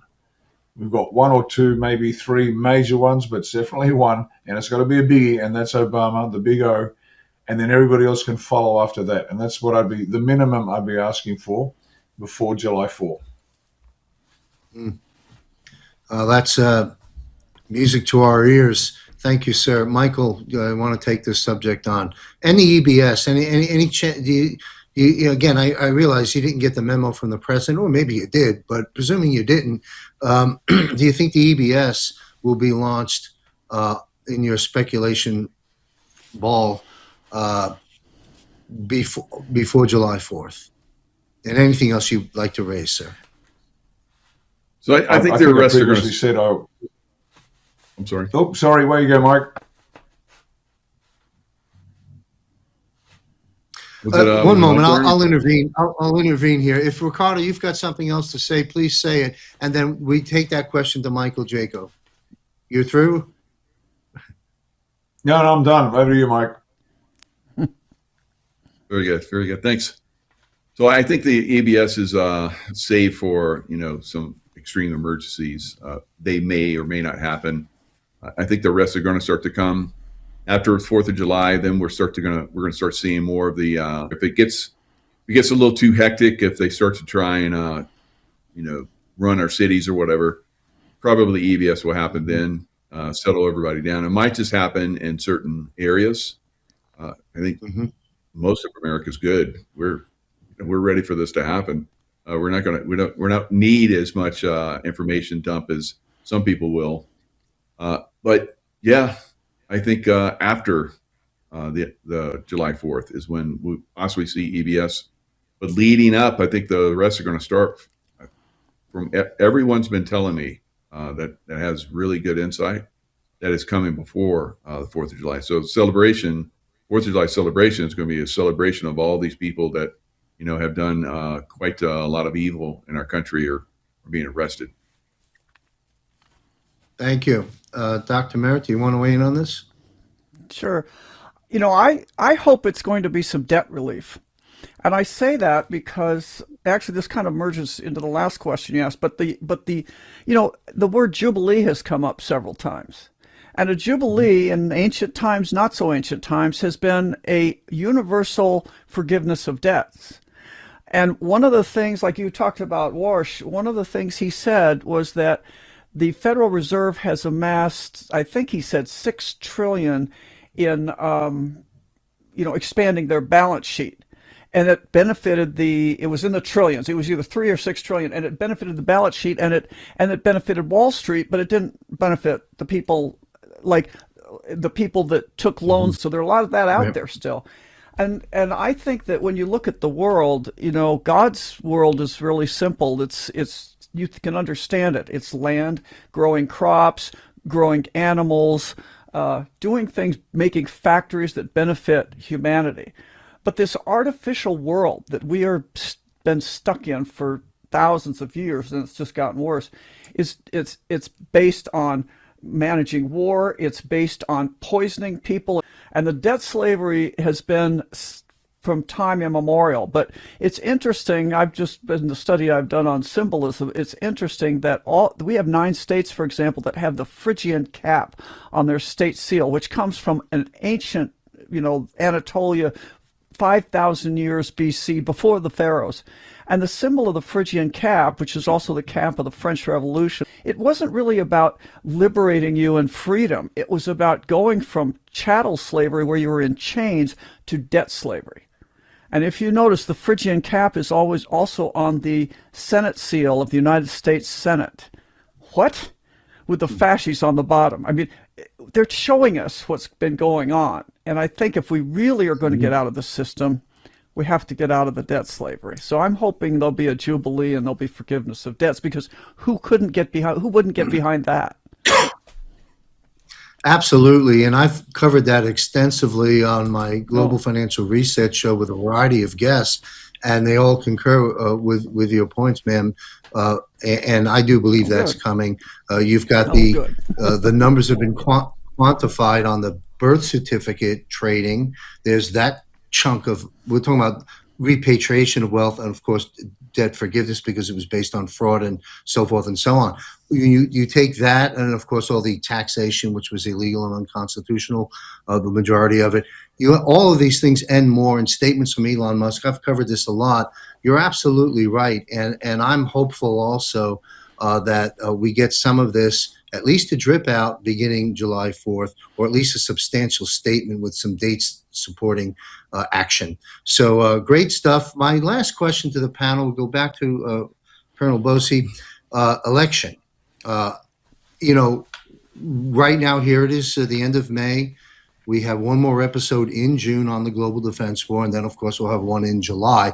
These weeks, these 6 weeks, are very, very important. The next critical, important date, broadly speaking, in my humble opinion, is, of course, November, when we vote at the midterms. So let's talk about, and as Ricardo mentioned, there's going to be a lot of activity going on between now and November once we get past the July 4th issues of good things. And then everything starts to unpack and unload and move forward rather rapidly, in my opinion, between now and the midterms. But the elections were stolen. We all knew that. I got up on the Clay Clark General Flynn stage every month for a couple of years and spoke about that. And of course, now it's official. And so those that called everyone a conspiracy theorist, I call it Kiss a Conspiracy Theorist Month. That's what this time is. So, but we have the election theft. Juan O'Savin singing his jingle. It ain't over yet, 2020, right? Well, it isn't over yet. We don't have a free nation moving forward unless two things happen, in my opinion. Number one, the truth of what happened in the election. It's been going on for decades, but we'll talk about 2020. The truth of what happened in the theft of the election has to be thoroughly understood and revealed, and justice has to be served.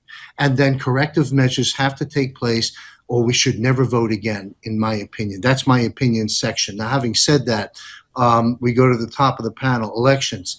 Do you have any concerns, Lieutenant Colonel Bosey, about the up-and-coming midterm elections, given what the president has shared with us? We know about the SAVE Act. I don't know. But what's your take on this very important subject of elections? And do you think we'll be voting in the midterms? And if so, will it be free and fair? And if so, how? Yeah, great question. We face the same problem here in Australia. We can't move ahead until the electoral roll has been sanitized, the electoral system has been cleaned up, the rules and the people applying it. So that's a $64 question. And my answer is this: is the time propitious between July 4 and November 2nd to take action on revealing all the depth of the filth in the electoral system? Absolutely, yes. That's the time to do it. Do they also have time then to rehabilitate the system, the electoral roll, and all that's involved in time for the elections on the midterm? I think not. I think this is the time is propitious to reveal the corruption, and then take the time to reestablish the system and reestablish faith. I don't think it can be done by 2 November. What that means is I don't think there'll be an election on 2 November. I think, although we know we're already in a state of martial law, it'll become more obvious, because what gets done in the next few years is critical. Now, can this martial law situation continue behind the scenes like it is currently doing both in the US and Australia? We're under US martial law now. We know it. You can't say it. Shh, don't say anything. Is it better to do it behind the scenes? Is it better to do it publicly? As Mike Flynn always says in the military, and Michael Jaco knows this, you only make the call at the last possible moment. Always leave yourself options. Always leave yourself options, because the bad guy always has a say. And so you've got what, again, Michael knows, this actions on. If it turns to custard, we do this. If it turns to we do that. And you've got these fallback of strategies you go to that all the team knows about, so they don't wonder what happens next. So I think they're going to leave it to the last safe possible moment. So they're not. I'd guess that the decision is not definitive. It might be a preferred course of action not to have the elections, but they might go ahead and they might decide, because circumstance decided to do it. For my money, again, this is just me. I'm like a bull at a gate. My mother used to say that about me. Son, I love you, but you never look left and right. You just charge forward, you're in. So that's just my natural predisposition. But for me, it'd be a great time to show the utter corruption of the system. And as I've said many times before, the whole system's got to come down. The Republicans have to be destroyed. The Democrats are destroyed already. But the whole system now has to collapse. Even MAGA and America First have to realize that they've got to recalibrate themselves as well, because everything's got to come down.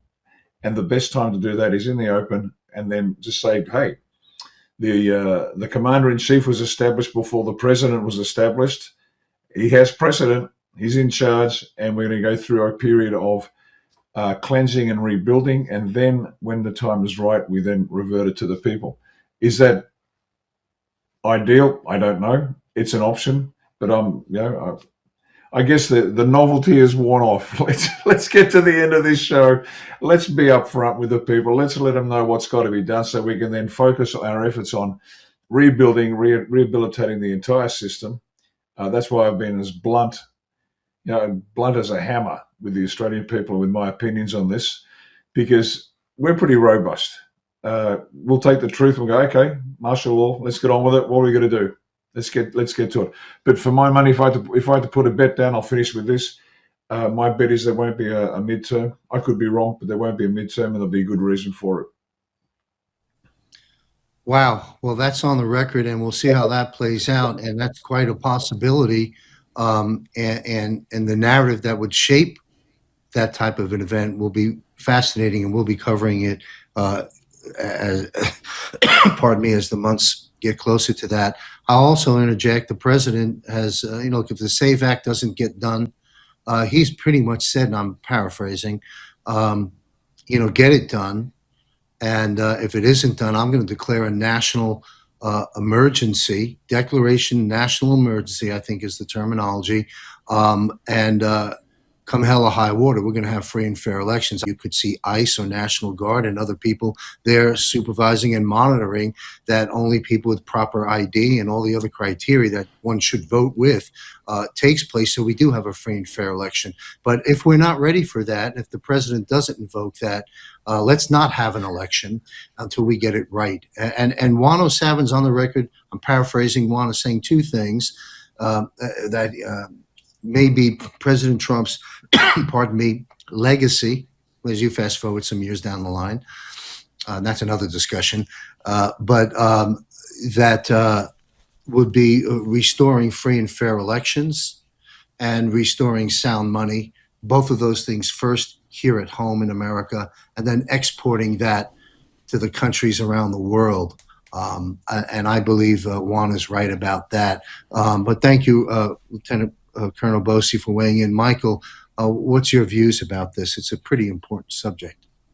Hello, Patriots. I'm at Restored Republic via a GCR update compiled by Judy Byington. Get ready for the Q Trident. John F. Kennedy Jr., Donald Trump. Trust the plan, the rebirth of a sovereign civilization. Nothing is impossible, for all things are difficult before they become easy, and our dreams can come true if we have the courage to pursue them. Anon.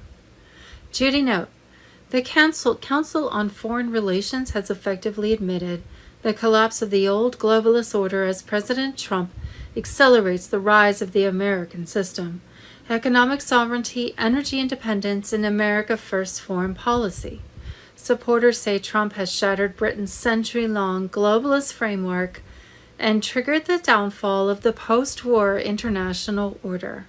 The era of British-style globalism, financial dependency, endless wars, and centralized international control is being replaced by something the establishment never wanted to see, the American system.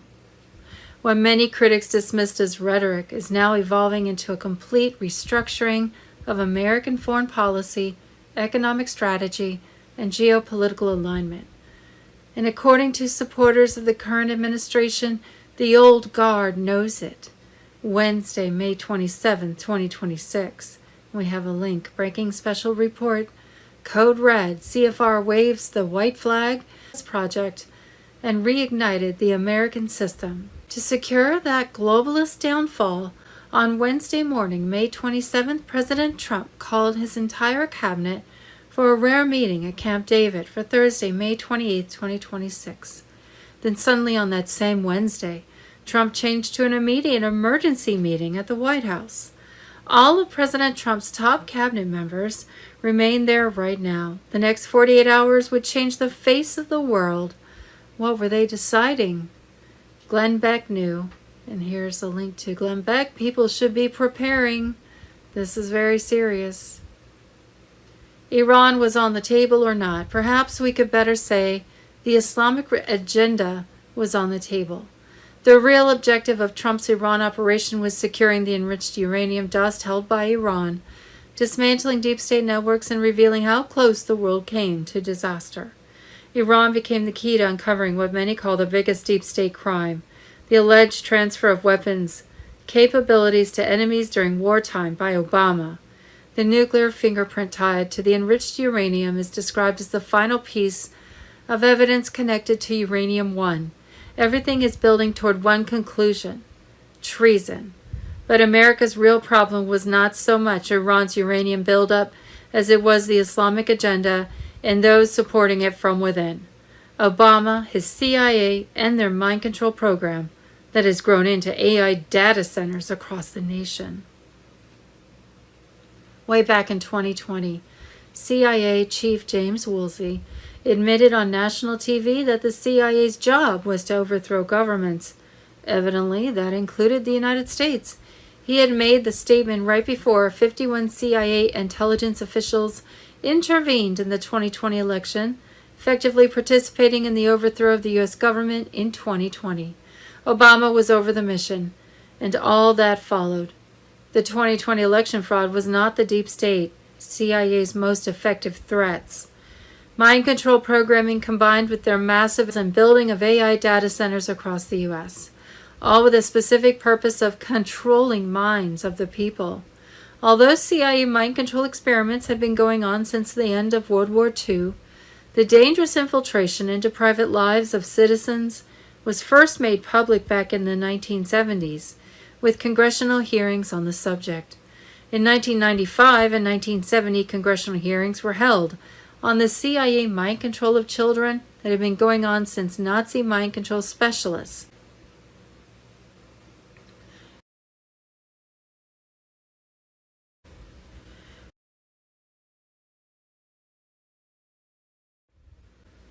EBS blackout martial law lockdowns. Wednesday, May 27th, the end of their world. A global military operation, every blackout, every silence, every disruption has been planned to perfection. The emergency broadcast system on Telegram. The quantum financial system is online. Once the grid goes dark, the QFS will override the entire fiat matrix, with all corrupted accounts terminated and all clean assets biometrically secured. During the 10 days of darkness, no social media, no news broadcasts, and no outside influence. Only one military-controlled channel will remain active. It will reveal everything: confessions, tribunals, truth. Crimes against humanity will be laid bare. You will witness the collapse of the deep state, the fall of fake governments, and the end of the illusion. Space Force will guide communication. National militaries will ensure peace. Curfews and movement restrictions will be temporary but vital. This is the controlled demolition of a slave system and the rebirth of a sovereign civilization. The new quantum communication system will replace the surveillance internet. Untraceable IDs, no more spying, no more manipulation. You were never just a citizen. You were the storm. You were the signal. And the world will know. Global currency reset. Tuesday, May 26, Bruce the Big Call. One source said that Tier 4B green light would be on Thursday, May 28, 2026, with appointments as early as Friday, May 29th. Other sources say notification Thursday to Friday, with appointments launching over the weekend. Judy note: to my knowledge, no one has been privy to the exact information about when Tier 4B will be notified to set redemption exchange appointments. That is the decision of 1 to 2 people, one being President Trump. We only know notification will be around the time of EBS activation and likely during the 10 days of communication darkness. Wednesday, May 27th, confirmed intel, security structure and silence. The Tier 4B protocol ignites global reset as Iraq, Vietnam, and Zimbabwe lead the financial revolution. RV 2026 Web 3.0 ISO 20022 on Telegram. The global reset moves from rumor to reality. For years, IQD, VND, and Zim holders were mocked, ignored, and called delusional. But now all eyes are back on them because the long-rumored revaluation is no longer speculation. It's a verified action. Whispers on private forums have become bank-confirmed appointments. Private tiered structures are moving forward, and a new financial system is rolling out quietly, but powerfully. The RV has ignited, and Tier 4B is at the center of it all. Understanding the tiered structure of revaluation, this is not a public Forex event. This is a calibrated, classified, controlled restructuring, and it follows a tiered framework. Tier 1, sovereign governments and central banks. Tier 2, multinational giants and elite financial trusts. Tier 3, high net worth individuals and pre-negotiated contracts. Tier 4B, private citizens with legally acquired currency holdings. Tier 4B is where the people enter the equation. This is where suppressed value is unlocked, not for institutions, but for the faithful holders who waited through ridicule and silence.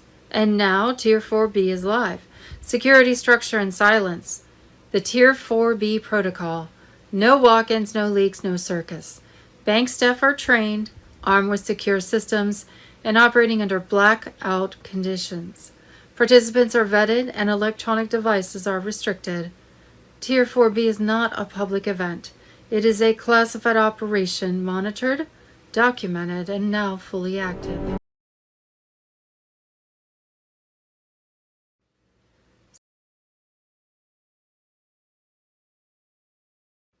What we think we know as of Thursday, May 28th. Wednesday, May 27th, 2026.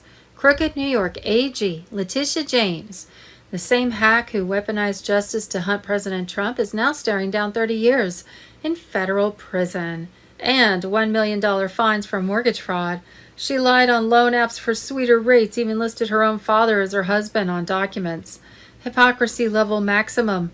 No one is above the law, especially not the elites who tried to destroy Trump. Julian Assange on Telegram. Wednesday, May 27, 2026. J.D. Vance says Trump administration has referred billions in alleged fraud for recovery. Vice President J.D. Vance said the Trump administration has referred more than $22 billion in alleged fraudulent small business loans to the Treasury for collection and deferred over $1.3 billion in suspected fraudulent Medicaid reimbursements, along with billions in suspected fraudulent government contracts and tens of millions in blocked student aid fraud. He said the administration's broader effort is focused on recovering taxpayer money and tightening oversight across federal programs. JFK Secrets on Telegram. Wednesday, May 27, 2026. DC Occult Secrets. Washington was built as a map of power encoded with occult symbols and Masonic geometry. Pentagrams, triangles, the 555-foot Egyptian obelisk, and the all-seeing eye link the White House, Capitol, and Pentagon. It's the hidden headquarters of global elite control. Critics say years of failed Democrat leadership, billions wasted on homelessness programs, non-stop encampment expansion have turned parts of LA into unsafe third world conditions, while residents and businesses are left dealing with the consequences every day.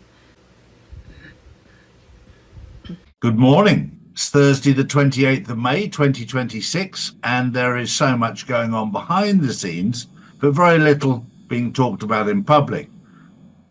The first thing I want to bring to your attention is the price of crude oil, which has dropped down to around $90 a barrel, from about 110, and yet the pump prices haven't dropped at all, and they're talking about the price of oil going up, which shows that very few people actually do their research to find out if what they're saying is accurate or not. The moment they said that the fuel prices were going up, I started looking and I was, hang on, the prices are coming down.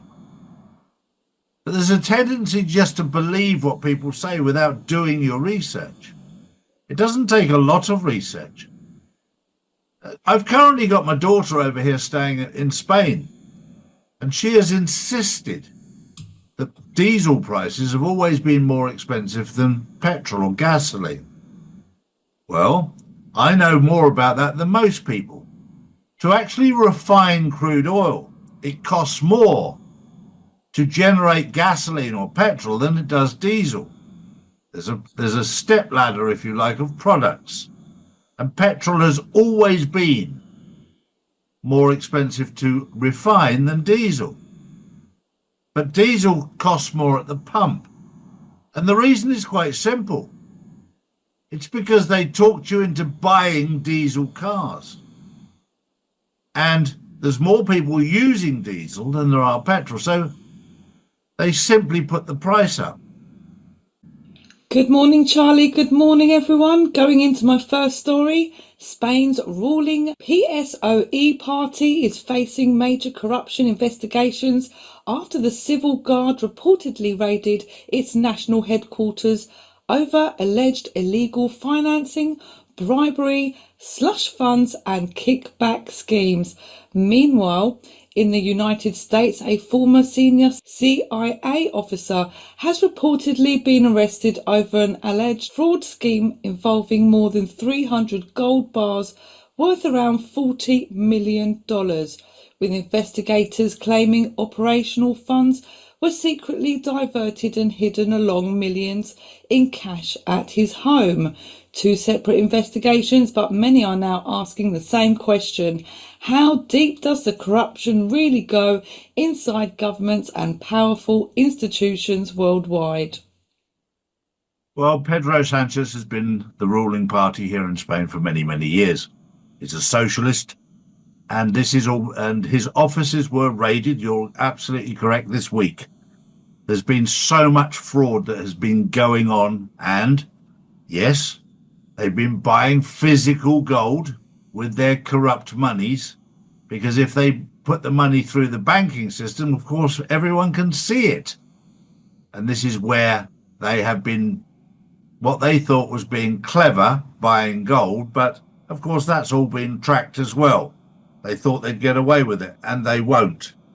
It's very interesting also, for those people who've been watching over the past 10 years, how climate change has vanished overnight, ever since they needed the data centers. The data centers have cured climate change. All of a sudden, this is time for people to realize how corrupt these people really are.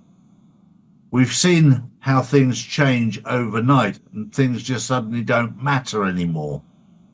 And there's none more so than the data centers that they're pushing out there. And the amount of damage that technically can do to the environment, because of the amount of water that they need for these data centers, is off the scale. So do your own research, and then you'll find out that what you've been told is a blatant lie. It's misinformation, disinformation, malinformation, or in Charlie's word, it's bullshit. True. Next up, Trump says he's not comfortable with Russia or China getting hold of Iran's highly enriched uranium. In other words, no one's touching my uranium.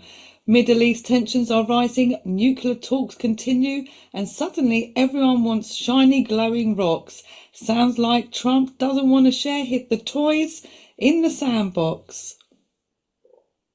It's very interesting, isn't it, how it comes across there, because obviously China and Russia have been working very closely behind the scenes, quietly, with Iran for many, many years.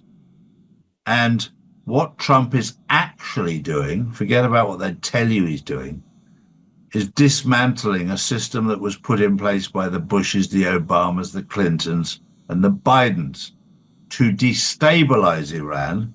And they installed terrorist cells to do exactly this for a number of reasons. Number one, was that Iran wouldn't comply with the Rothschild banking system. Number two, it's got an abundance of natural resources, which China and Russia are already in there negotiating a deal. The difference is that Russia and China negotiate a deal with them so that all parties win. America, not America, but the United States Corporation don't go and negotiate with these people. They install terrorist cells and literally bomb the shit out of them to get their own way. Well, those days are over. If you want to steal somebody's assets, you can't do it anymore. You can't do it with sanctions. You can't do it with embargoes. You can't do it with all this bullying tactics that the US has used for many, many years, because the bully is now being bullied and the world is changing. The playing field is being leveled. My final story is very interesting. We're watching the rhinos. These are the Republican senators that are, and congressmen that have been Republican in name only. They were installed to cause trouble. They're being dismantled. They're being removed. The US is heading to the midterms. All of these corrupt people will be removed in the midterms. This is all part of the plan, all part of the agenda. The Democrats will be completely destroyed in the midterms. And then there'll be retribution.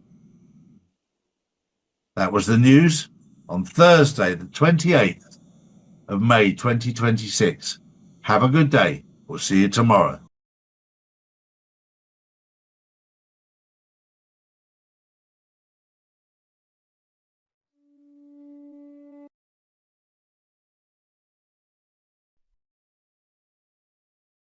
Voter fraud. Wednesday, the 27th of May, 2026, Todd Blanche confirmed that the DOJ has multiple active 2020 election fraud investigations in Georgia and Arizona. We're very focused on finding out whether the right people voted, whether people that were supposed to vote voted, whether there was one vote cast per voter. There's a ton of evidence that the election was rigged. That's not something the DOJ needs to tell you about. There's been evidence about that for many, many years. That's what we're doing in multiple states. Wednesday, the 27th of May, 2026, electronic voting machines would not let voters select Donald Trump for president in the 2024 election. Even though Donald Trump is being selected by the voter, the machine votes for Kamala Harris. There were no errors or glitches, only fraud. Julian Assange, Wednesday, the 27th of May, 2026, and loose interpretations of the National Voter Registration Act, Motor Voter Law, are forcing federal agencies and taxpayer-funded NGOs to hand out voter registration forms to non-citizens. Straight from the border, millions of illegal migrants released into the U.S. under Biden-Harris's policies ended up receiving driver's licenses, work permits, and voter registration materials, creating a pipeline for fraud. Carolyn Bessette Kennedy on Telegram. Wednesday, the 27th of May, 2026, an Alabama election worker went across the street and made a copy of a ballot on regular notebook paper and fed it into an ES&S election machine, and it read and counted the ballot without any issues. Dominion voting machines aren't the only machines compromised. ES&S machines have the same issues and features. Dominion also has machines that are able to scan and mark ballots after the last time a voter touches their ballot. They can even change the settings to mimic a human to purposely not fill in the bubble neatly when selecting a candidate. What's also concerning is Georgia's reversal rates on their machines, which was around 15% to 20% in the 2020 election. What do these machines need to do when marking a ballot? Reverse the ballot and the refeeds itself before marking the ballot. White hats on Telegram. Wednesday, May 27th. Voter fraud. Director of National Intelligence, Tulsi Gabbard. 10 Days of Darkness on Telegram. There's now evidence that electronic voting machines have been tampered with to manipulate election outcomes in the United States.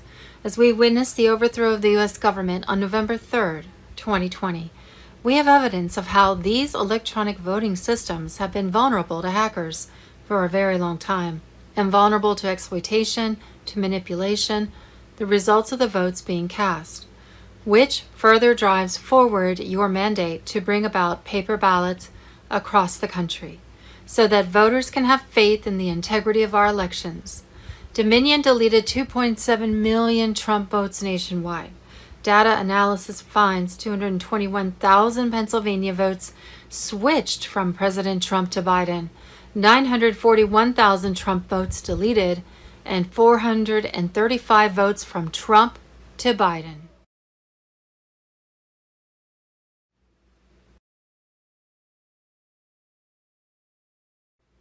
For example, of course, is Donald J. Trump. He was elected with great enthusiasm and supported by people like me because he was going to drain the swamp. And for 6 months, he tried to do just that, and then in June of 2025, he was removed and replaced with this incredibly corrupt stooge from Stu Peters, just talking about what we all know about the in-your-face corruption of him and his family. So it is looking pretty grim when you have people like that basically, sucking up to Israel. And then we saw this, another clip I want to share with you is that, because he was starting to question Israel. And guess who they were trying to replace him with? Well, Erica Kirk. And turns out she was working for Epstein.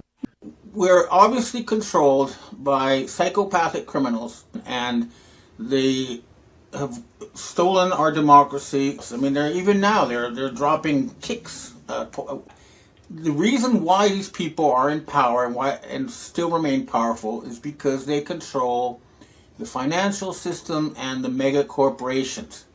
So, for example, we have Elon Musk, who's witnesses have said, saying he's going to make an IPO for his company SpaceX for $1.7 trillion, $75 trillion. That's 100 times earnings. So, the stock market has become a fantasy. I mean, this guy is supposedly going to become a trillionaire based on what? And the fact is that he's mainly a con artist, or else he's taking military technology that was paid for by U.S. taxpayers and using it to make personal wealth. So what can we do about it? And how is this going to end? Well, first of all, the good news is that internationally they are being taken down, and they're being taken down dramatically.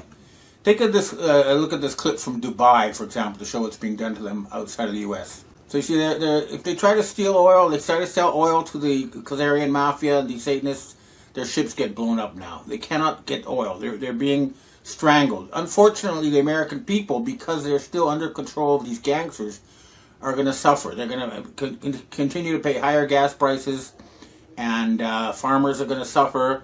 But this is only the United States. They're trying to make it look like it's global, but it's not. It's just the United States is the last holdout.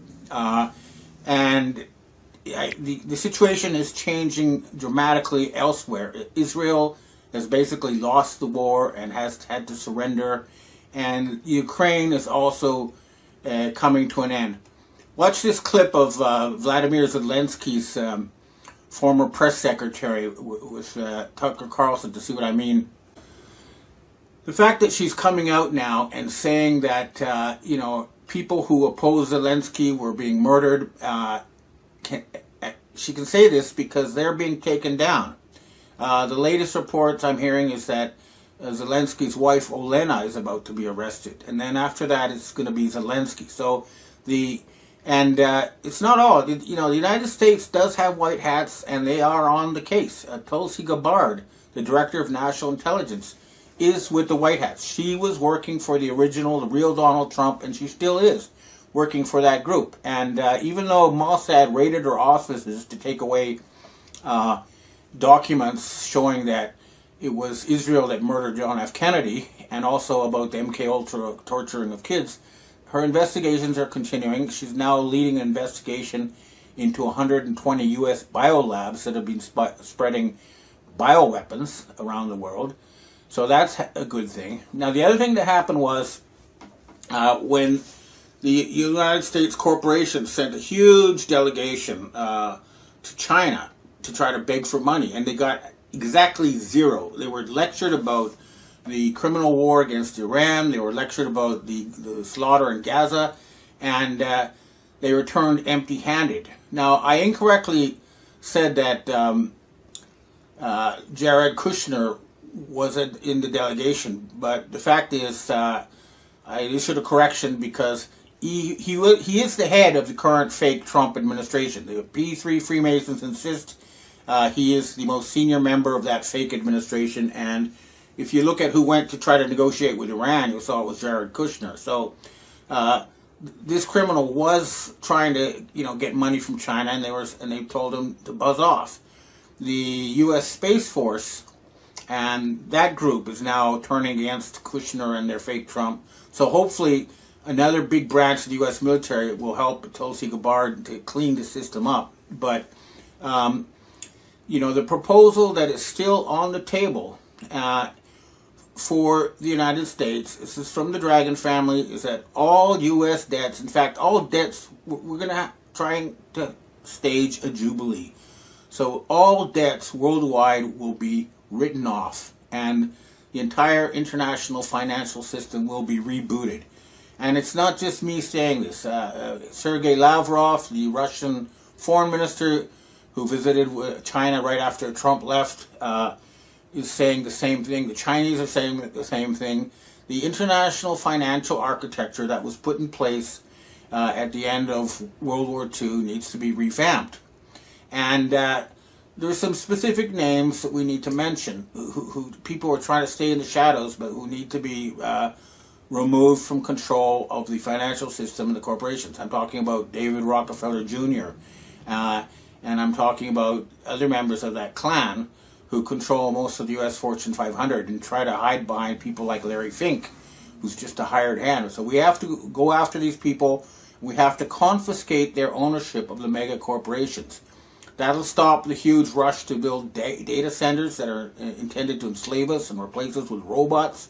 And that'll end the debt slavery of the American people, and it'll put an end to that fake Congress that works not for the American people, as everybody knows now, or 70% at least know. And the United States democracy will be restored. So the fight is continuing, and we are going to win. Let me just check my notes if there's anything I forgot. Oh yeah, the United Kingdom is now buying oil from Russia, and the fact that they're cleaning up the Ukraine and making a deal with Russia means that there's now an alliance that includes most of Europe. That's the British Commonwealth, so that's Canada, Australia, New Zealand, India, in fact the whole world now, and now Russia and China. Everybody is uniting to remove the criminal filth who've taken over the U.S. government and been trying to stage an apocalypse and kill 90% of humanity, to enslave the others. And we are going to have war crimes tribunals, and we are going to put the people who murdered 20 million people with vaccines in jail. China has already purged them. China has removed their deep state. It's going to continue. We're going to keep fighting. But everybody listening to this, everybody needs to work together to make this happen. And if you're in the military, or if you're in a police or a law enforcement agency, go up the chain of command, and as soon as you identify somebody who's preventing action, remove them as traitors. We can make this happen. We have to make this happen, because if we don't, so let's continue this fight until it's really over. But even though it's looking pretty grim, the fact that the Trump corruption is now so blatant, it's almost like it's designed to make people angry enough to get up and revolt. It's just so in your face that it's got to be a final thing. But we're all going to keep fighting until this is over, but we will win. Humanity will be liberated. These people will face the justice they deserve. Okay, well, that's what I have to say for myself today. Now I'd like to answer questions from readers and viewers. And then we have our first question for today. It says, you are one of the only voices on the internet who understands the Khazari Mafia deep state's use of actors, doubles, and clones, as well as their unlimited supply of money. If you're right, everybody either works for them or they are removed and replaced with a puppet actor who works for them. If everyone in every position of real power is currently under their control, what can we do about this? It seems to me like the majority of your hope is in a small rebel white hat military, and if they are real, I feel like they would have acted by now. What about the people? What are you proposing that we, the people, do? Well, the first thing you need to understand is that this is now mostly limited to the United States. There are a few politicians who need to be removed in Europe, but I think the American people are, there is a sort of grassroots disgust that, for example, the guy who supposedly beat Thomas Massey for his seat in Kentucky, I'm pretty sure if he actually physically showed up in Kentucky, the people would string him up from a lamppost right away. But what people need to do is they need to call their representatives. They need to, contact the state militias. And if you're in the military or you know someone in the military, ask them to take action. The more people do it, the more pressure from the bottom up is made, the more we're going to be able to push out the pimple of corruption at the top. So everybody should do what they can, even if it's small. If we all do that, we can end this. Next question. Hi, Ben. Based on all your sources, be that military or Asian secret societies, why do you think there hasn't been any arrests made of the fake Trump regime? This is highly suspicious. Well, like I say, it's arrests are being made in other countries, but the problem is that the Department of Justice and the FBI are under the control of these criminals, and that's why no arrests have been made. And you got to remember, there's about 1 million of these people, and they're concentrated in positions of power, and they're literally fighting for their lives because they will be strung from lampposts. So they're rich, they're powerful, they're smart, and it's been a tough battle, but they are definitely going to lose. They've lost the ability to brainwash the people, and they're being isolated internationally. So again, the problem is concentrated now in the United States, and it's not going to last much longer. But yeah, it's frustrating to see no arrests at all for these. It's just not. It should not be allowed to continue like this. But these people have been doing this for thousands of years, so it's a really, truly biblical fight we're facing. But if we don't win, if we don't keep fighting, it's going to be hell on earth instead of heaven on earth. Next question. Hi, Ben. I'm wondering about the alleged role of Canadian Prime Minister Carney. So far, I remember he was named as somebody who helped to install the fake Trump and to remove the real Trump. And now Carney is reportedly going to remove the fake Trump. A little bit confused by all of this. Your insight would be greatly appreciated. Okay, I think what happened was that the real Trump was talking aggressively about turning Canada into a 51st state, and he was seriously thinking of a military move on Canada. So Carney allied himself with the Zionists to remove that Trump. That's because the Trump disappeared after going to Canada for the G7 summit in Canada in June of 2025. However, after that, when the Zionists put in their fake Trump and started to, declare war in Iran and try to start Armageddon, he then realized that, he went after the wrong man. And now, if you look at his public statements, he is talking about war crimes tribunals and prosecuting these people. And he's the only Western leader who's openly saying that. So that's what I support about him. But clearly, He was involved in the removal of the original Trump, and now he's trying to get rid of the other fake Trump and allow the American people to actually choose a president democratically, which they haven't been able to do since John F. Kennedy.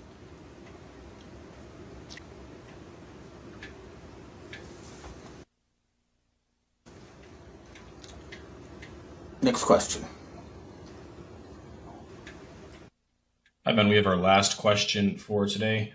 Whatever happened to China's complicity turning on the 5G towers in Wuhan? You speak of China as of recent as a great country that wants to help the rest of the world, but as of yet, I have seen no apologies and no truth disclosures by China. But you consistently say China wants to help us. Help me understand this.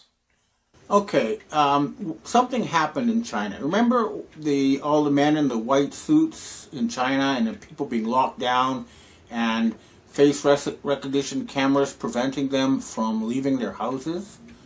Well, what happened was the Chinese figured out that the PCR tests were fraudulent, and they realized, and if you remember, overnight they took away the men in the white suits and masks, and they completely ended it. And now they've ripped out all 700 million face recognition cameras from the country.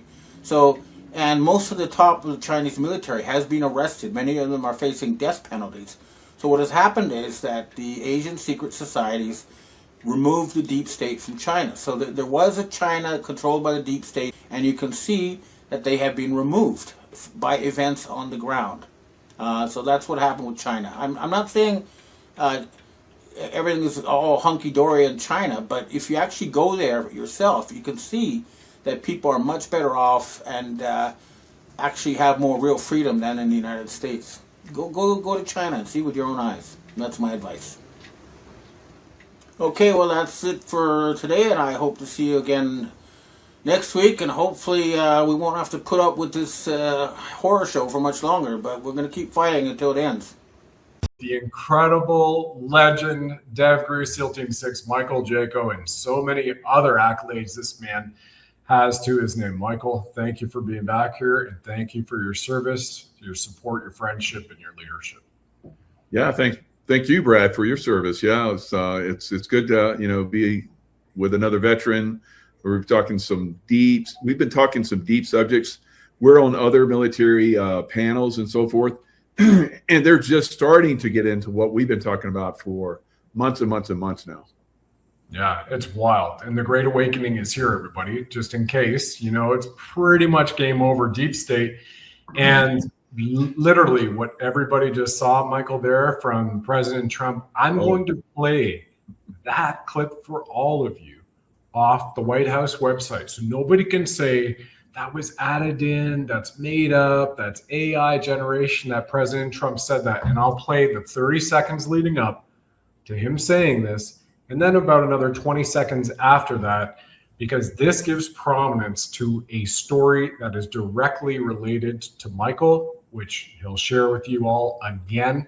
So you get to hear it from a man who has been there, lived it, resuscitated, very much like Jesus Christ. Michael has risen again, but here it is from the Commander-in-Chief, 45-47 himself, on the White House website on May 11th, right now. Have a listen and a look at this, everyone. The Super Soldier program, for anybody just joining us for the first time ever hearing, would you mind just describing what the Super Soldier program is for anybody brand new, and then we can go into that story of your resurrection. Yeah, the Super Soldier program, a lot of people, are starting to get more and more information about it. I've done several shows. It's President Trump, thank you, President Trump, came out with Space Force, which is moving us in the direction of disclosure for the secret space program. And the secret space program was designed by the good guys, because there's another side which is not so good. You have Majestic 12, which is basically when Eisenhower was presented with, we can give you all this technology from less than good ET sources. from the Roswell when the Roswell crash, which was on purpose, so that they could say, "You see all these great technologies, you can have them. All we need is to have like 300,000, humans that we can experiment on." And he's like, "No, I don't think so." And so these 12, they call them Majestic 12, these 12 corporate icons were like, did a backdoor deal. It's like, we'll take that. You'll be able to take as many humans as you want. Just give us the technology. We'll develop it. And that's what they did. All right. So we've heard of, Area 51 and all these other places. These were corporate, icon, high level, multi-billionaire people that, took that information and then started building craft so that they could have a little edge. All right. So eventually the good guys got wind of that and they're like, "Oh no, you can't do that. You're going to get an edge where you're going to like control the world. No, we're not going to have that." So we started developing that. Now, what they did through different technologies, they would come to people that they saw, kind of like, what the three wise men did. They knew that Jesus was going to be born. So they, watched the stars and watched the information and however they come about it. And I actually visited that site in Iraq, northern Iraq, where the Kurds are. And I went to that site. It's like, wow, this is where the three wise men were. And so anyway, they went down, they were there for the birth of Jesus. So they knew that he, was going to have these superpowers, and so they gave him a bunch of gold, silver, and frankincense and myrrh, which was very valuable back then. And he was able to go to all these different schools and places all over the known world at that time, and became very knowledgeable in the spiritual realm. So they know there is a group that can, identify certain individuals that are coming in. And some of these individuals, like myself, purposefully incarnate to do some of these things, right? So they, in the space, the higher tech ETs, look a lot like us, and some don't, but they all have very high level of spirituality, high dimensional spirituality. So I've worked with them. Probably you have too, Brad, I bet. And we basically decide before we incarnate, this is what we're going to do when we incarnate. So I incarnated. They came to me, came to my mother, and they're like, and I remember seeing them. They were like, these NASA-looking guys. I look at NASA back in that time frame. Their suits and ties and their haircuts and everything, and they're real. Got their glasses on. They're smart guys. Intellectual guys. So they approached my mom about, having me in this program, and that she would give up some of her eggs to, be in this program too. So I remember my doctor was Dr. White. So Dr. White and Dr. Black those were two symbols of guys that worked in these programs. So if any of you that from that time frame, your doctors or Dr. Black or Dr. White were probably involved in that stuff. So I was eventually put in one of these programs, and when you're in these, they call it 20 and back.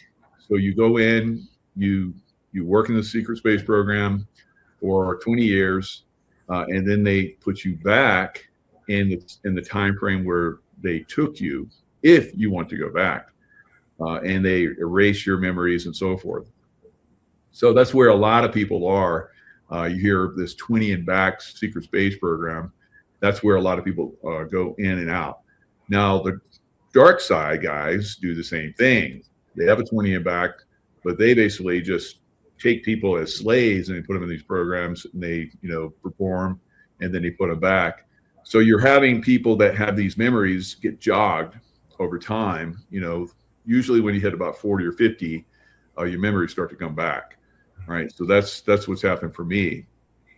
Now, like I said, I stayed in the program. I just interviewed a guy that did 3 tours, 60 years. and I'm still doing it. I haven't stopped. So I have multiple, because they took eggs from my mother, and we were both, yes, I will do this. So the consciousness is a big thing. So if you're involved in it on a very positive level, like we talked about, you're going to do more and achieve more and help more in this program. And that's what they do for millions. There's millions of people here on earth that have been involved in this program. So within this program, for me, they accelerated me, so you think 20 years, like you're like 5 years old, and it's like you're only like 25, and when you're 5 years old, how could you have an impact? Well, they have a way to accelerate your development. So it's like a super steroidal type stuff. They start, inputting you. So in just a couple of years, you go from like me for 5 years, it went to like a 20-year-old, physically, mentally, and everything. And they have even newer programs where I've heard someone talking about where they put you in a clear cylinder with like this pink fluid that you're in. They have your DNA.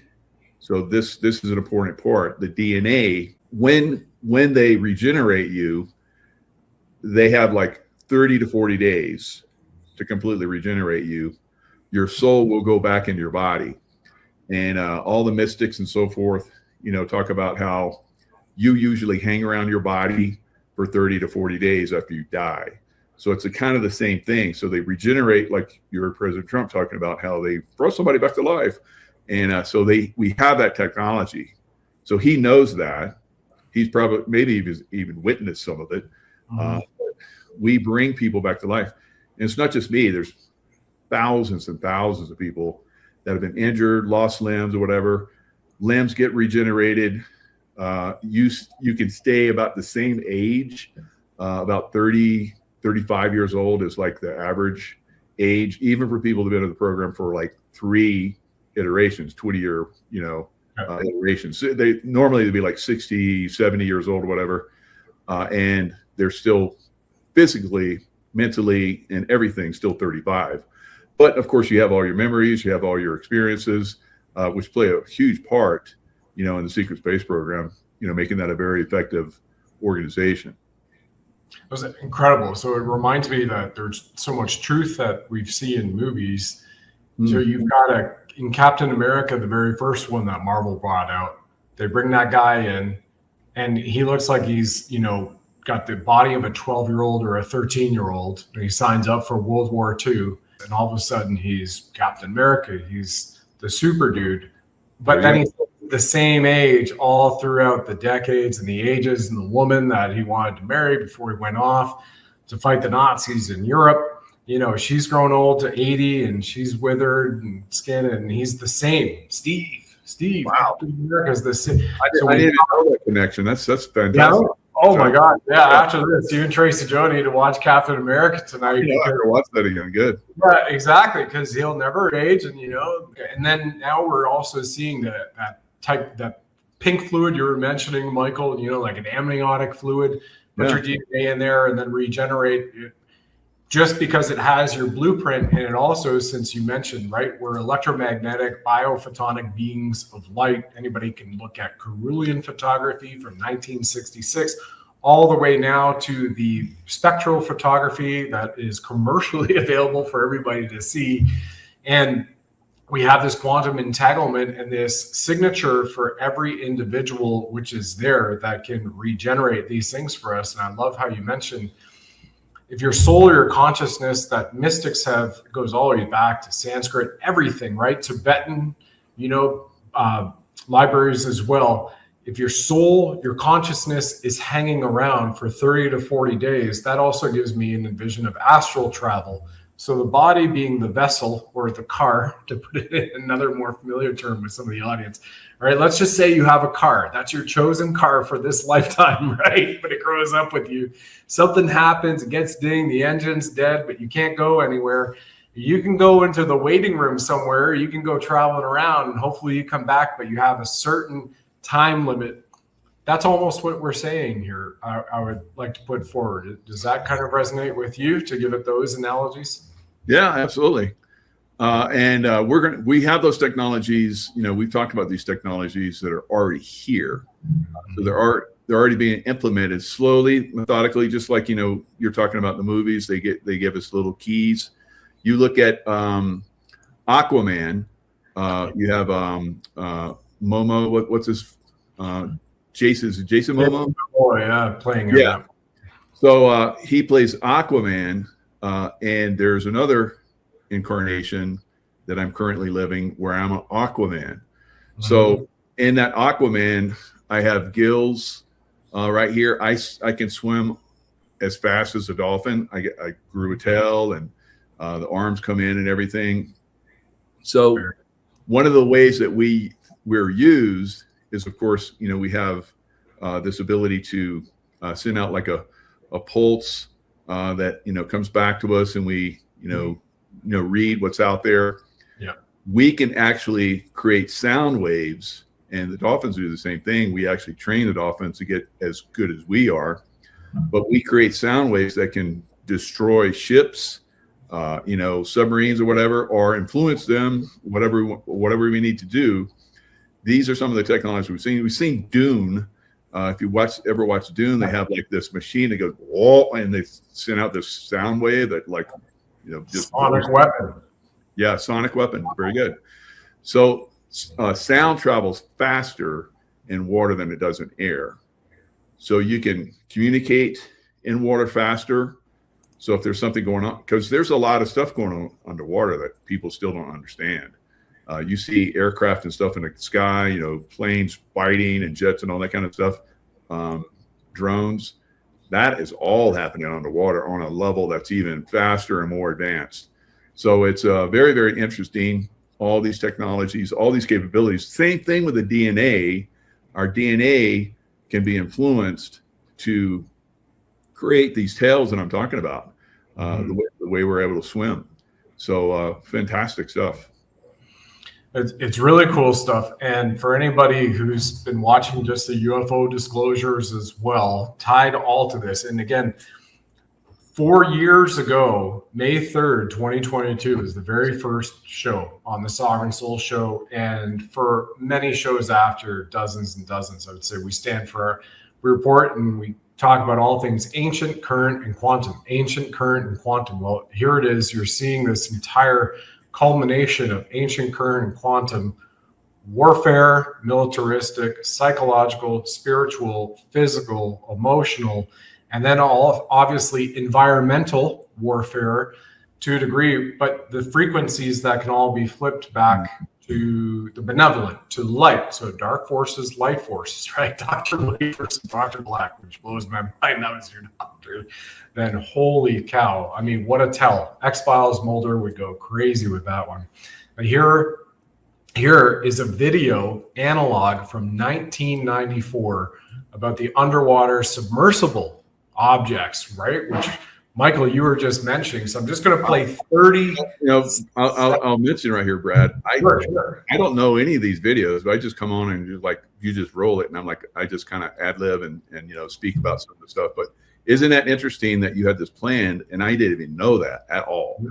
And I'm talking about the underwater stuff. So that's how both of us are in tune. So the vibrational frequency, thought frequencies, and so forth. We all in the secret space program and in the underwater kingdom stuff that we do, we're all tapped in. All of us are tapped in. So you work with somebody like Brad and I have for a while, you start to just tap in. So it's pretty cool. Yeah, very cool. Very cool. And here it is, everybody. 1994. So you were in what SEAL team? You were obviously SEAL Team 6 by this way. You were in Dev Crew in 1994? 94, I was SEAL Team 6. Yeah. And even then, they probably didn't tell you about this stuff going on. So here it is, everybody.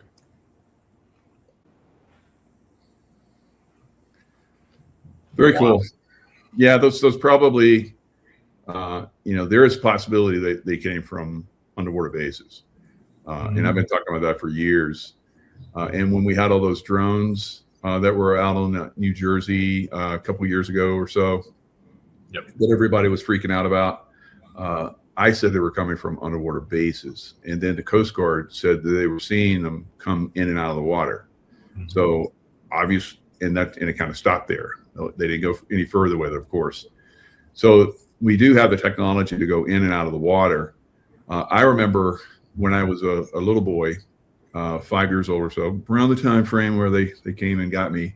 But of course, I continued as a little boy, but there was a part of me, they flipped me and put me in the secret space program. Then I did all the, the workups and so forth to be part of the secret space program force, super soldier and so forth. So, you're brought in these programs that have different aspects, of course. I talked to a guy yesterday that was basically, he would go in and talk to them and try and make peace and try to calm everybody down. If that didn't work, then I got involved. It's kind of like, President Trump yesterday is like, we want to make peace with Iran, but to my left here, if they don't want to go with the peace program, I have someone that's going to bring, and we was talking to Pete Hegseth, because President Trump is definitely, I would say he is the best commander in chief ever, by far. Because look at how smoothly he has been able to take down all these different threats all over the world. Al-Baghdadi, he took him out very quickly. When I was in working for the CIA, I was like, why don't we take this guy out? He's the guy that's running the program and everything. And no one could tell me. So it's all, CIA, he's, I don't know, maybe he's working for CIA, whatever. The bad guy side of the CIA, because I was definitely in the good guy side. And we were all like, why are we still doing these wars? Should be done. President Trump comes in, boom, it's over. ISIS threat, done, within months. We've been fighting them for years, and they were like, oh, it's going to take years and years before we finally defeat them. And he's like, no. And so we came in within months, and there was hardly any problems after that. So here we are with a threat, Iran, 47 years. They have been a threat to the world. Every time I went to the Middle East, all the problems were created by Iran, their money, their influence, everything. So imagine what's going on right now. We just been kind of like sitting, and everybody's like, why don't we just go in and bomb them? I'm kind of like one of them, like just take them out, like so easy. But what he's doing is less loss of life on a massive scale, less loss of life. We've lost 13 members in the United States military since this started. And he's like, one is too many. And I agree with him. Think about it. If you were that one, how would you feel about that? So he's they're collapsing. Their economy's collapsing. The police are not showing up for duty. The military's not getting paid. They're not showing up. So it's collapsing. So the longer he's working this, and every now and then he comes in and like blows the crap out of. They see some bases or whatever, they blow them up. It's like, oh yeah, let's work on a peace deal. And then they're like, they kind of like kick the can around, and then they blow something else up. They take out another leader. And oh yeah, so let's keep working on the peace deal. People don't see that. They don't understand, how important that is. So I talked to a guy yesterday that did that in the secret space program. Wow. And, so I was the military end. If I got involved, so same way in Iran right now, because we have at our disposal hundreds of years worth of advanced technology at this point, hundreds of years advanced. When I was in the military, we had 40, 50 years advanced. When I was CIA, maybe up to 100. But with the secret space program, there's hundreds of years advancement. Right? Mm-hmm. Think about it. The craft that we use in the secret space program have consciousness, just like we do. So I come in and I fly them. I have to learn how to fly the craft. That's what I did when I was beginning stages. Very cool. So you learn how to communicate. There's really no controls, no stick and anything like that. You just put your hand into this, and you're just kind of like in a meditative state, and you fly. You go through Flight of the Navigator. Yeah, so you're at one with this craft. This craft goes in and out of the water like it's nothing. It goes through mountains like it's nothing. It goes in portals. I'm like, okay, you got to go through a portal, and then it's like communicates. We communicate with each other, and there's a portal at this area, so we're whoop, and then boom, and through the portal, through time, if need be, and then we come out at another point just before they're like, okay, let's go get them, and then we're like, boom, blast them. Yeah. So it's crazy, super advanced technology, way ahead of what's going on right now. So President Trump has that at his disposal. So when he talks about, that ain't nothing, that ain't nothing. We have so much advanced technology, and of course, David Schmidt is starting to leak that stuff out. He worked for the military, and he built stuff for the Navy SEALs, and then he got out and from that organization because he was forced out crazily, and started to work on this side. Because why would he be forced out from a military system that's benefiting, like the Navy SEAL teams, from that technology? Same thing with the Majestic 12. They're controlling that information at their end so that they can have an edge to control the world. It's losing it because we're rapidly advancing past their technologies very, very, very fast. An important part of that too, Michael, for everybody here, is the consciousness from the awakening and the awareness. Now it's been 3 days ago, I had a briefing from somebody has not been on any television channel, show, podcast for at least 15 years, but going back 30 years, anybody who's been in the movement or is an American patriot would recognize him at the highest levels.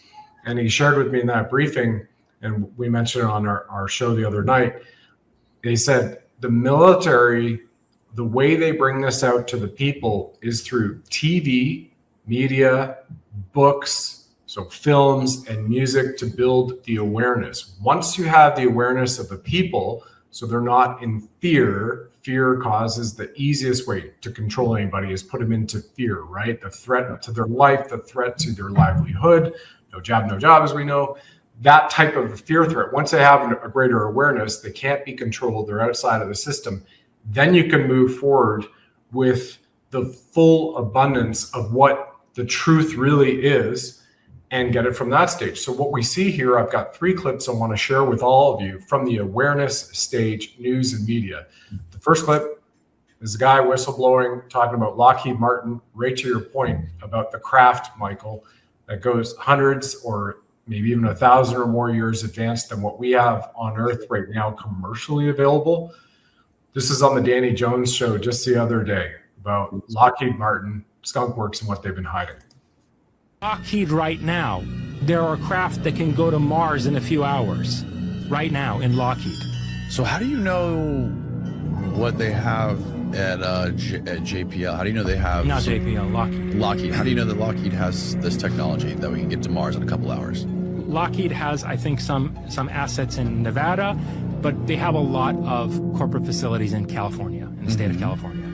And supposedly there is this shack on the side of a highway in California that looks like some nondescript warehouse, small warehouse. And you go into this warehouse, and the whole floor of the warehouse is an elevator. And it drops Lord knows how many hundreds of feet, and you're inside of a basically a facility carved out of rock, deep underground. Yeah. So he's talking about the deep underground mountain bases. The subtropolises are everywhere. That's the first clip. Going to play 30 seconds of the next clip on Fox News as Elon Musk is putting out to everybody right now. Elon 2.0, 3.0. Not a good guy, but being used in this special operation to bring massive disclosure to everybody about building bases on the moon thanks to NASA, which I believe is 100% repurposing. here's a super soldier who can verify that for everybody here, right here with Michael. Listen to this. This is Fox News. I didn't work on Mars at all because that's the deep state's base. They own that planet. But I worked on a lot of almost every other, the moon, Venus, Saturn, a little bit of Jupiter. But, Mars is kind of like, that's why you hear, Elon Musk is like, we're going to Mars. It's like, no, Elon, we don't want to go to Mars because Mars is the bad guy land. But, maybe we'll take it back over. Probably will at some point. But at this point, it's not a good place. Not a good place. And they're acknowledging it right here to the world. Commercial partners to leverage the incredible capabilities from commercial industry to build a moon base. We are leveraging the NASA playbook from the 1960s, figuring out what works and what doesn't in this epic science of survival, because the moon base is as beautiful as it is hostile. Is, not will be, is. They're beautiful. Showing everybody. The new moon base is as beautiful as it is hostile. Is. Playbook, blah, blah, blah. Right? Yes. Why is it hostile? Because there's a deep state influence there. Even though we are there, we being the good guys, the white hats, if you will, the secret space program, white hats, we still have to overcome this dark side. And so again, do you go in and just blast everybody? I don't want that karma. But if it comes down to it, yeah. But you always push to the very, very last, point, trying to be peaceful, like President Trump is doing. President Trump is doing exactly what we do in the secret space program right now. Yeah, really powerful. And talk about the deep state playbook being used against him. Here's that man that everybody has seen quite a bit, suddenly showed up on the scene, Luis Elizondo on Fox News with Jesse, maybe not AGI Waters. We'll see. Are in possession of these crafts? What are we doing with them? Yeah, Jesse, thanks for having me. I did testify in 2024 in November for the record and under oath that our government is in possession of material, exotic material that is not ours and possibly originates from somewhere else. And then I was also followed by other folks as well in later testimony who have discussed non-biological remains that were biological remains, non-human biological remains that were retrieved from some of these crashes. So when you, I guess, were speaking to these people that talked about non-human biological remains, what did they describe? Well, Jesse, to be honest with you, when I was at the Pentagon and I was part of the Pentagon's UFO investigation team called ATIP, I was more of a nuts and bolts guy. We did have experts, scientists, and medical doctors that were looking into the biologic aspects. And by the way, this goes way back, way before my time even. We're talking literally the late 1940s. And if you look at this latest document drop and video drop that this administration has authorized for release, there is an absolute treasure trove of information contained in this second tranche of information. Thank you, Louis. So now we have the disclosure of non-human biologics. Alien CIA might have been running around using Ancestry.com, 23andMe to supposedly, find alien-type races in our DNA. You told us, protect your DNA. And it's all about, once again, light consciousness malevolently or benevolently, like Tesla has said, if you want to understand the universe, think of energy, frequency, and vibration.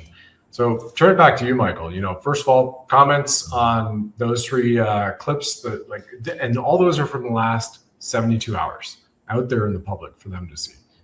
Yeah. So the disclosure is heating up. The Project Bluebeam, where they're going to have this fake alien invasion. That's pretty much a nothing burger now because we have all this positive, and they're pointing out the negative side as well that's out there.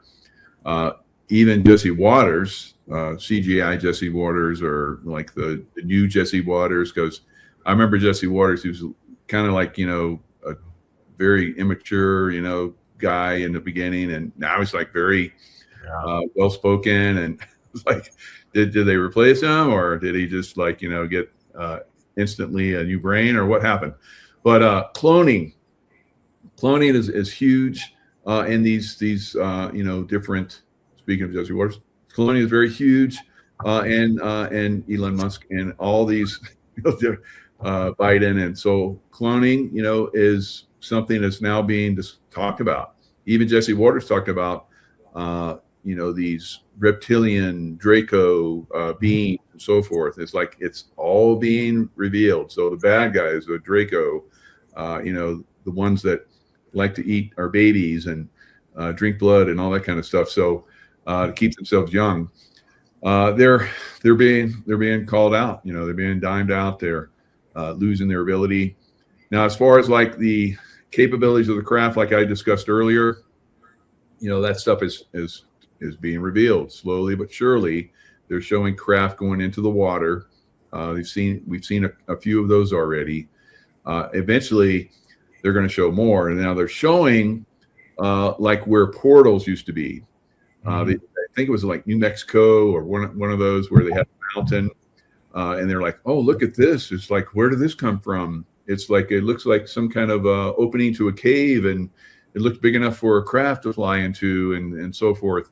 Yeah, a lot of those places were portals, but some of those are now defunct because of the wars that have been going on here on the surface between good and bad aliens and so forth, and secret space program.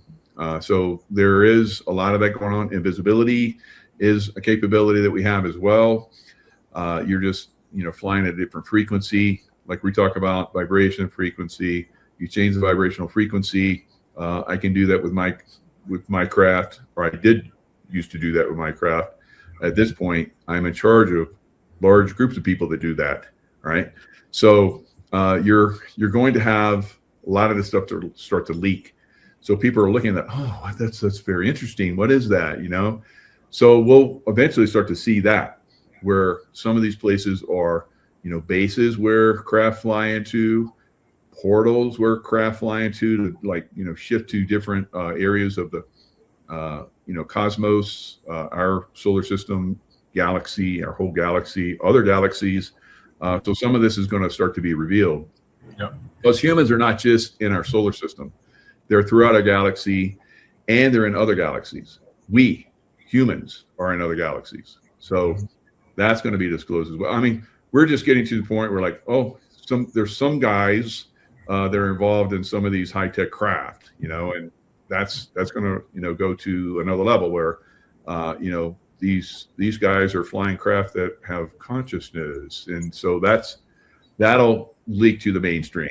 Okay. We are, building that foundation as people listen to this and they go, I see that as a possibility.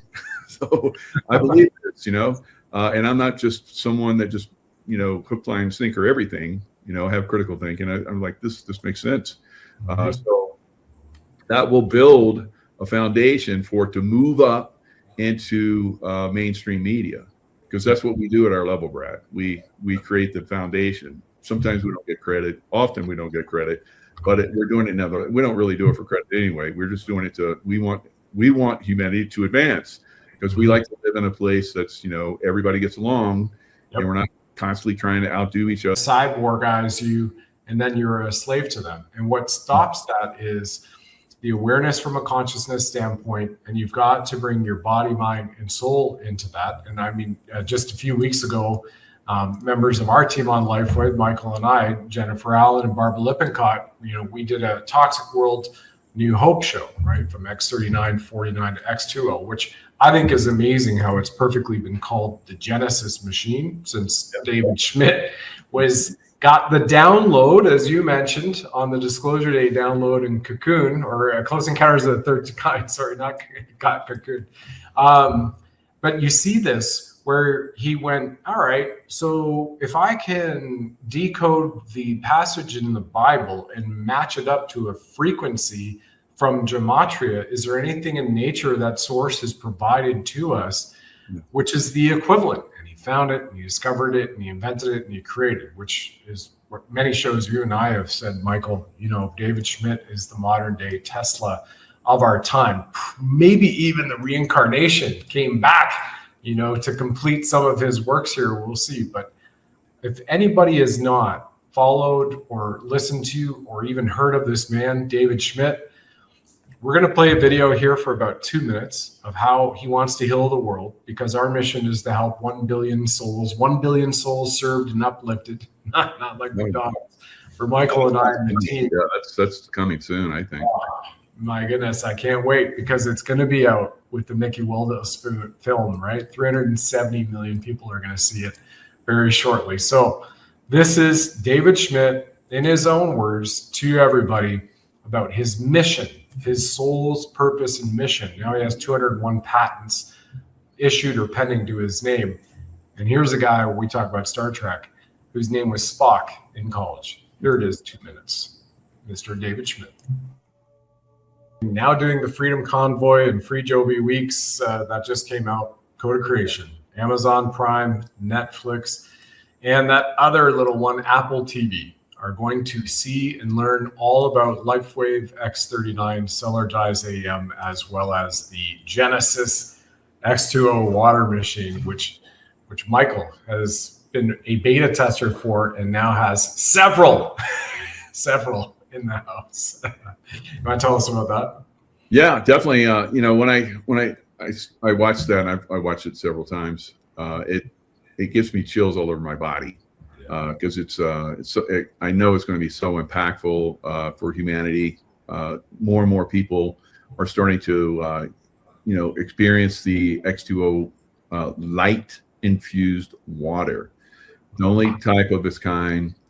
Who would have thought that this is actually a possibility, that you can infuse light into your body? Now, the patches, of course, are activating your own light that's coming from your body. They hit the LifeWave patches, X39, X49, and they're reflected back, and they activate your stem cells, right?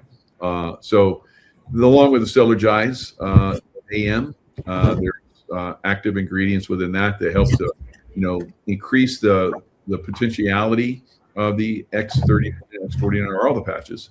And then with the water, I use, it's beautiful. I'm glad you hold that up. So I'll be your Vanna White. White. Get ready to watch that. Here we are. So you take a little tiny scoop and, put it in your X2O water, because X2O water is going to, because it's so perfectly, hydration level, and it, goes through that, barrier and the cellular structure very quickly, easily.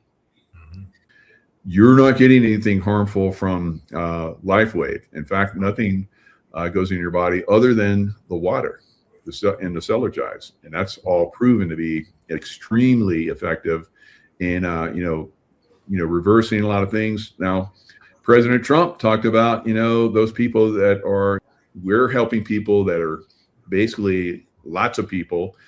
Won't, of course, help everyone, but we're having amazing results with people that are drinking the water that are in hospice.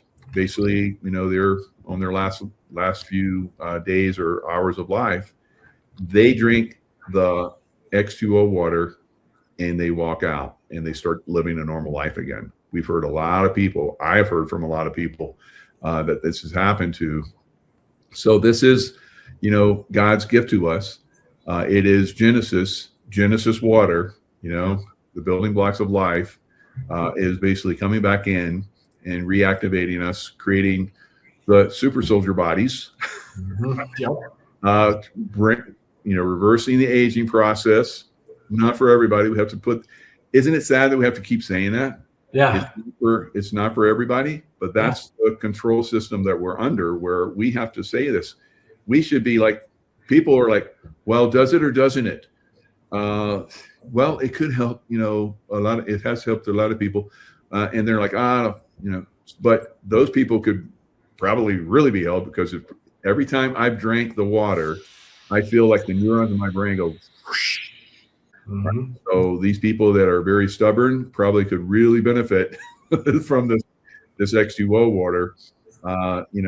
Awakening to becoming revelations that are coming.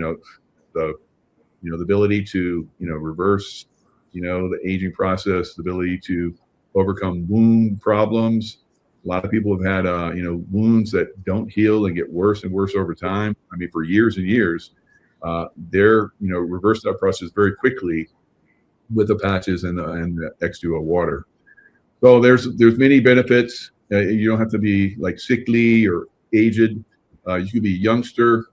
We've had very, very young people, even in the womb, so that have benefited from this. Of course, again, we can't say this is going to happen for everybody, but here we are with RFK Jr.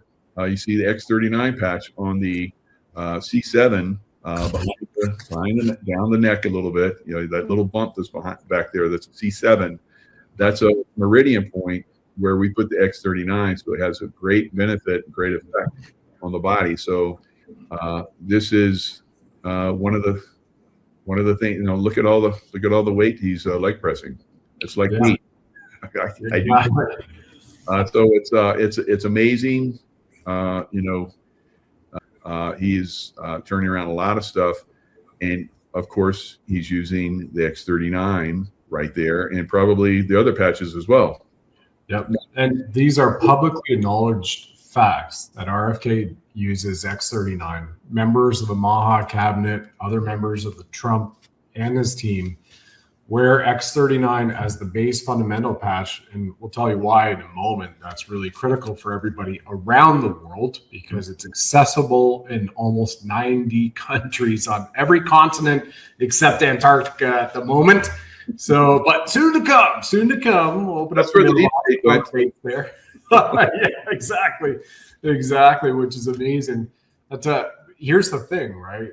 The key that we've been showing you, that the X2O water technology machine, which is, do you see up the image here, which is changing the world already from the medical textbooks. There will be more on that later. We can't even disclose that right now because we're still under that system of control. But Michael's already shared with things that allude you to it. But here it is. That machine alone, everybody, that David invented in over 10 years, there's 20 patents on that. So he has, as of last month, he has 201 patents to his name, most prolific American inventor of our time walking the face of the earth today. And with 20 patents, one of those was for creating an element that never existed before on the periodic table. So that's being added to the periodic table. And the other element is water, which has never existed before anywhere in the galaxy, which had to get its own classification at the U.S. Patent and Trademark. They had to open a new division at the U.S. Patent and Trademark Office for the LifeWave X2O water technology. So yeah, it's dual stage filtration, it's hydrogen enriched, but it infuses 6 layers of light into the water. And that's why within 1 to 3 glasses, people are having results of which will blow you away in a very positive way. And all the results so far on the clinical studies published are positive to a level that, like I said, it will change medical textbooks and history books. And I don't know, maybe, potentially, President Trump just alluded to at the beginning of this broadcast. Now, the thing is, that's not available outside the USA right now, and X39 is. So while people are sitting here going, and we're not making light of any of that, right? Because, yep, that technology will be rolled out, and it might even be from LifeWave itself. You'll hear from Captain Kirk William Shatner in a moment. As a result of that, what can you do? Everybody, for the price of a Dunkin' Donuts latte a day, right now can get X39, which won the Stem Cell Innovation of the Year award with Celergize AM. Everybody can get X39 around the world. 60 days. It's $99. Good old Gretzky for a month. 60-day money-back guarantee. And here it is, right? Like we were seeing with RFK Jr. And there are other ones too, but why wouldn't you want to activate your copper peptides, which, as Lauren Picard has shared, then activate all of your stem cells in a 30-year genome, no matter what age or where you are. And it works. And it's a little sticker. You put it on the back of your neck or anywhere on your body, wear it 12 hours a day, take it off at night because it's a yang energy, not a yin energy.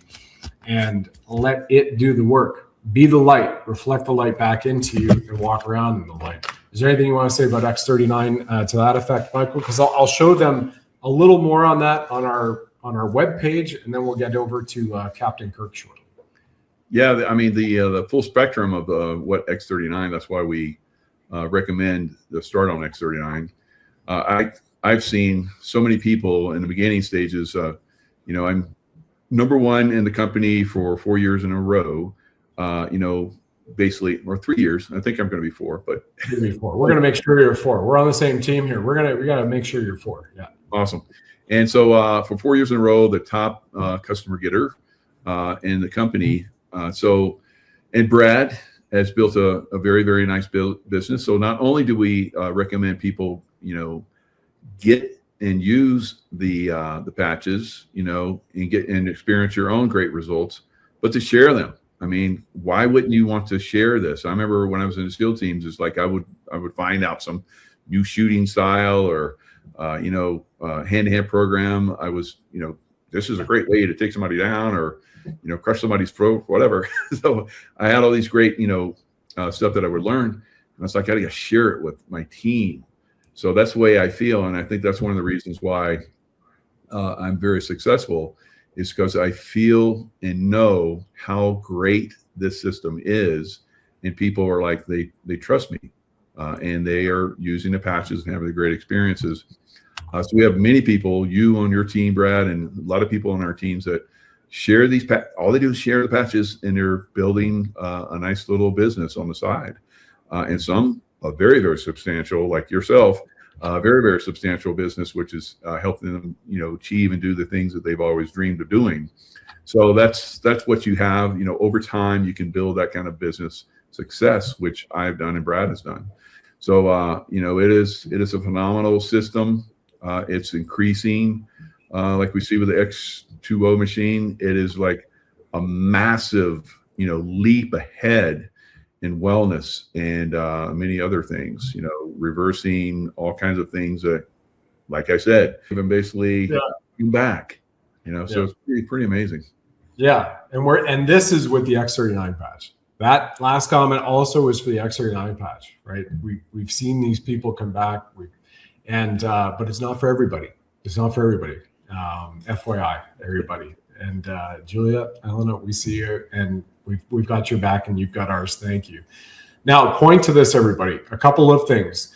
Colonel Chuck Sellers, former deputy commander of Delta Force, who wears the X39 patch and others, along with his beautiful wife, Michelle, says, if I was still in, I'd issue these X39 patches to every man and woman under my command. Norman Traversy, Freedom Convoy, right? 30-year firefighter hero of the year in Canada, 30-year heroic firefighter paramedic. By day 2 of X39, I was running upstairs the first time since the 20th century. So here's a man with all of this and so much more, right? We'll show you a little more on the testimonials that people put into the chats here, which is amazing and appreciate it. But you just look at, here it is, the patented power of the patch. Lifeway invested 10 years into stem cell research. David Schmidt, resulting in over 70 patents, and the X39 patch. And here's just a few of those right there. So you can go over to liveyounger.com/Buddha. Links are all below the description if you want to see the videos, right? And why a decade of stem cell research? The older you get, the faster you age, the slower you heal. And due to a natural decline in our body's #1 repair system, stem cells, by age 30, they have decreased about 50%. And by age 60, only a small percentage of your stem cells are active, which then, as we've seen through research, proves it activates all the rest of the stem cells in your body or wakes them up like the Snow White, the good old kiss, in mere seconds, and then 1/3 of your genome. So everything is under here. You can see the video from David Schmidt. You can look at the results. You can listen to what doctors are saying, chiropractors, MDs, naturopaths, you name it. We have so many. You're part of our team. You get a 60-day, 100% money-back guarantee, and you get Zooms, emails, phone calls with all of us, members of our team that you don't even see here. It's incredible. For $99 just for X39. I wouldn't wait, because you're going to have the best thing that I hear people saying, and we get greater sleep, more energy in the day, and who wouldn't want that, right? Like Captain Kirk here, we'll go over to now. Just follow it up with a comment from Michael Lowe. Yeah, so we're looking at Star Trek level stuff now. A lot of people think you're going to lay on a bed and get well. Yes, there is that, because like I talked about with the DNA and the tanks where you're blown to bits, and they pump in your DNA and you reactivate, regrow limbs and so forth. The med beds to a certain level will do that, but the tanks will have to take you to the point where you're regrowing. You have to live in the tank for a while, right? So not everybody's going to be up for that, but everybody's up for just put on a sticker, a patch, and you don't have to do anything. And it's like, doing all this work for you, and your body's doing what it needs, is getting what it needs. So it's very, very amazing, incredible technology. And look at these. Every time we do shows, I mean, the people come in and just give us incredible accolades, and their results are miracles. Yeah, this is Kara Boko. She's in our chat right now. Here it is from her on one of our last shows. Said, I canceled all my subscriptions to make this happen, X39 and others like Aeon. And she said, the support is wonderful. And Kara Boko says, I was prone to 2 strokes, had 2 already, and I'm now free of that. My cognitive skills have improved massively. No more allergies, and the list goes on. And that's what Kara is saying to X39 and Aeon. I mean, man, how great is that? You can put a sticker on and have these incredible results that she reported. Beautiful. Yeah. It's so many people are experiencing it. Hopefully people have been, watching us. I know the people that are already involved with the patches and the water machine are watching us. They get more every time we do a show.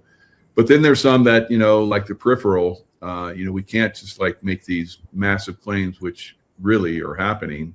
But we have to, have the caveat that it cannot, maybe not work for everybody. I will tell you, pretty close to just about everybody, not everybody, but we have to throw that little disclaimer in there, so that we can stay within this control system that is massively against us, guys. I had a woman on last night, and she's got some horrific stories of what was happening behind the scenes. So I'm not going to repeat those here. I'm going to keep it kind of focused here, but go watch that on my program. Oh, buddy. She reveals. Yep. Yeah, incredible. And yeah, we have Aussies in the chat here. 2 years, results are amazing. Aussie land, and definitely want to get the water machine. So here we are. We have demand everywhere for this as well, Michael. So I want to share Captain Kirk here. It's 1:07. How perfect is that? It's an hour 67 in. We're going to share Captain Kirk and then come right back for that with some closing comments from Mr. William Shatner, LifeWave's oldest intern at 92, wearing the patches. How amazing is that? Mr. Shatner, thank you for what you do. All right. I mean, that's fun, isn't it? It's like a little disclosure there as well. You saw like the portaling effect where he came in, a clone, and the technology that's on another level. So I've taken groups there. I've been there several times, and I have a brand partner that's really building a very fast growing business.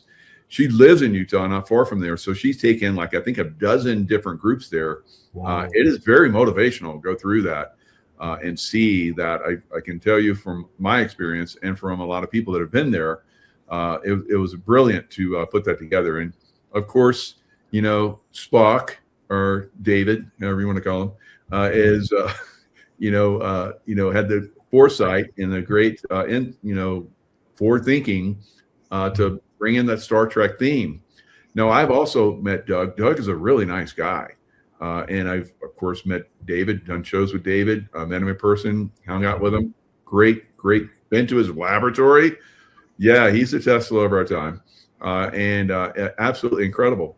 So, yeah, I highly recommend, you guys get involved with this. And also, at some point, get to see that if, you get involved with our group, we're going to get you to see that incredible welcome center and go through there and see that. And maybe, who knows, at some point, like in my first group, David came in, one of those little sci-fi 3D, boxes. He was there talking with us and so forth. He was in, I think he was in Denmark at the time.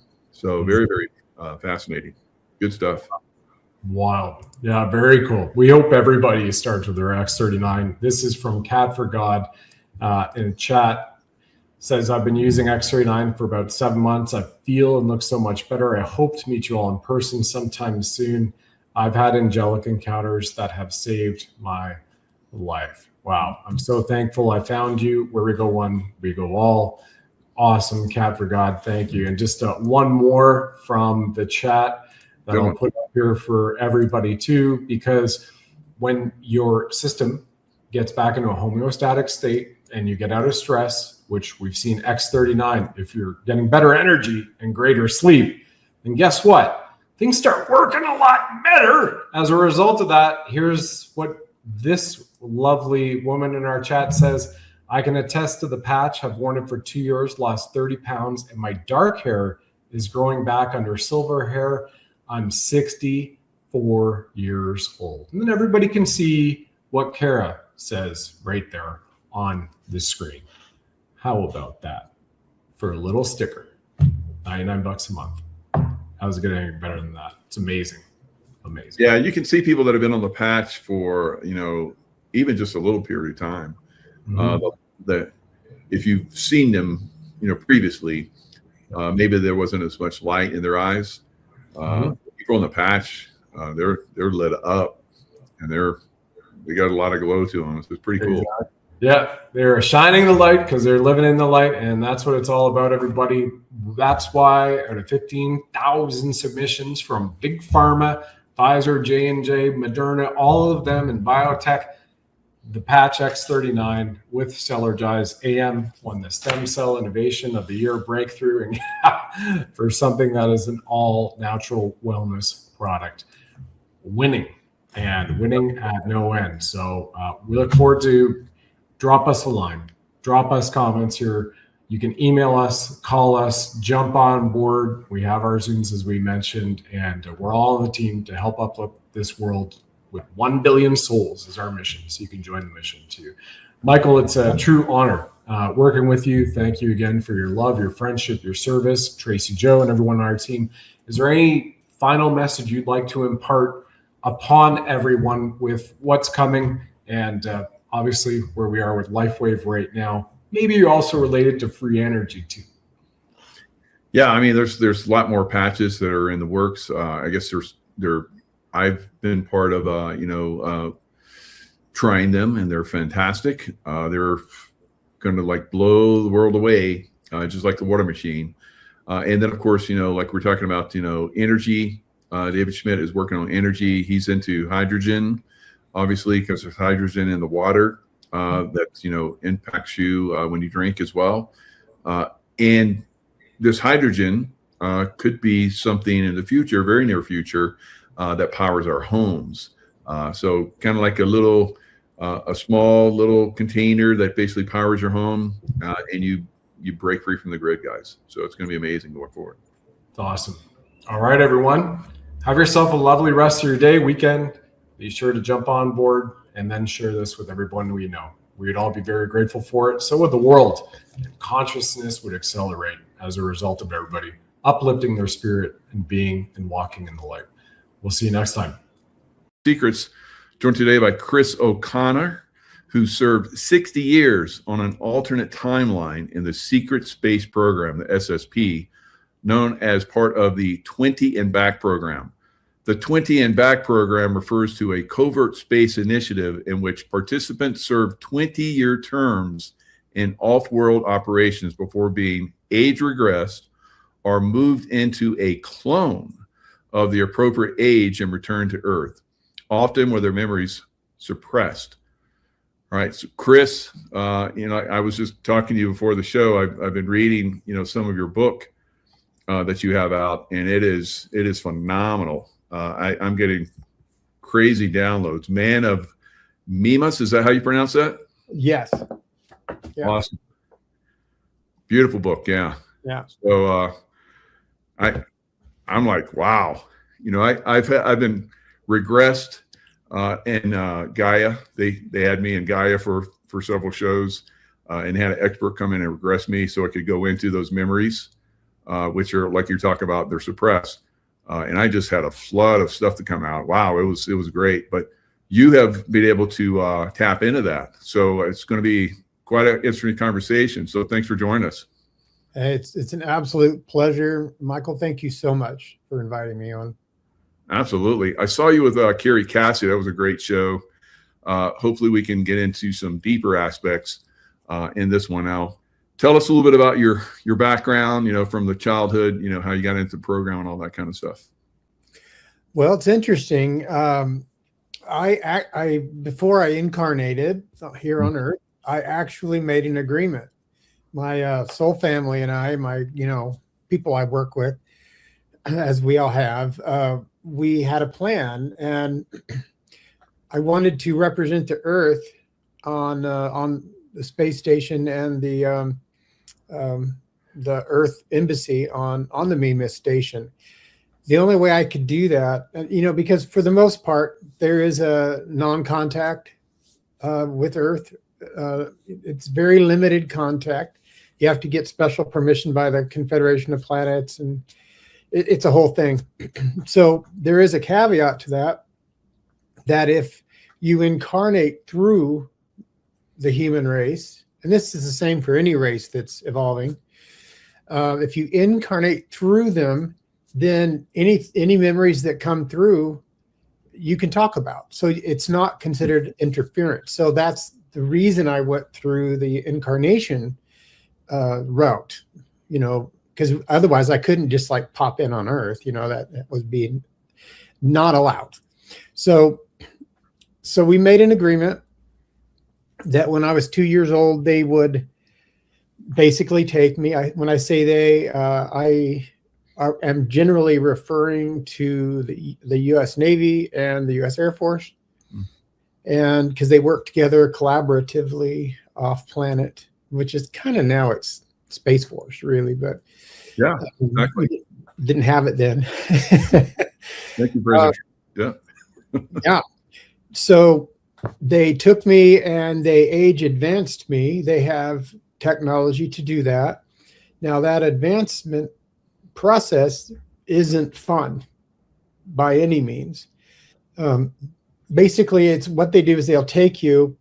Here I am. I was 2 years old, so they took my 2-year-old self in 1970. I was born in 1968. 1970, they came and got me. And then they took me somewhere. I don't know where. I was 2. I didn't know. But I just remembered it was very medical looking, like a laboratory. And long story short, I was stripped down and cleaned and placed in these, it was just like a large acrylic tube, laying horizontally.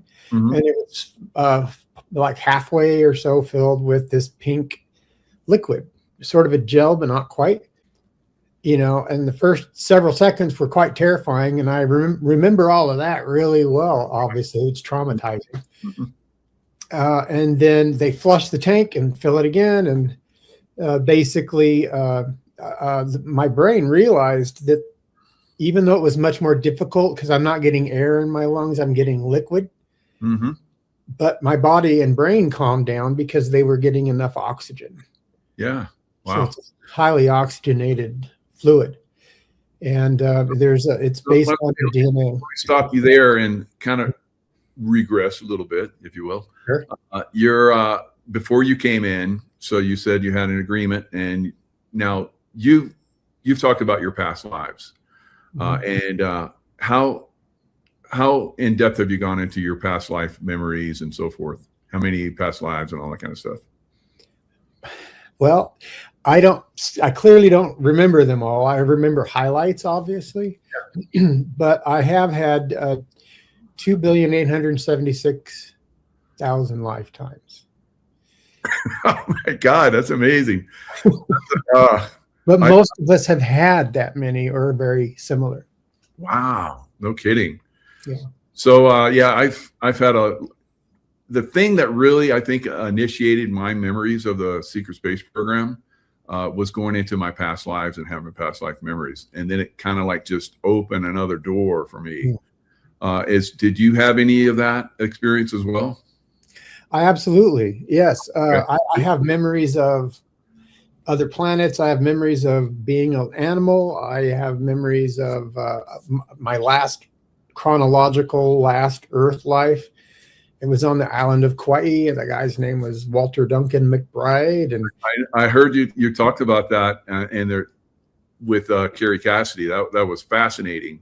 Yeah, and how you had all those memories, and now you live in Hawaii and you see all the stuff that you did in that lifetime. Wow, that's pretty cool. Yeah, had I not moved to that island, interestingly, that actual town that he founded, and I didn't know that at all. I mean, I had none of the memories when I moved there. I just knew I was listening to guidance, and they're like, "Okay, here's a house over here. Try to get that one." And so I did. That's interesting. The past life memory seems to open some kind of block that we have as SSP guys. Is that what you feel too? Yeah, I find what it is when one memory unlocks or comes in, then it brings others with it. Very cool. Yeah. And you think because of all your past lifetimes, and probably some of them are pretty significant, that's why you were chosen for this mission? Yes, because what I did was work on I don't know, James Rink says, "Well, Chris, I guess we all need politicians."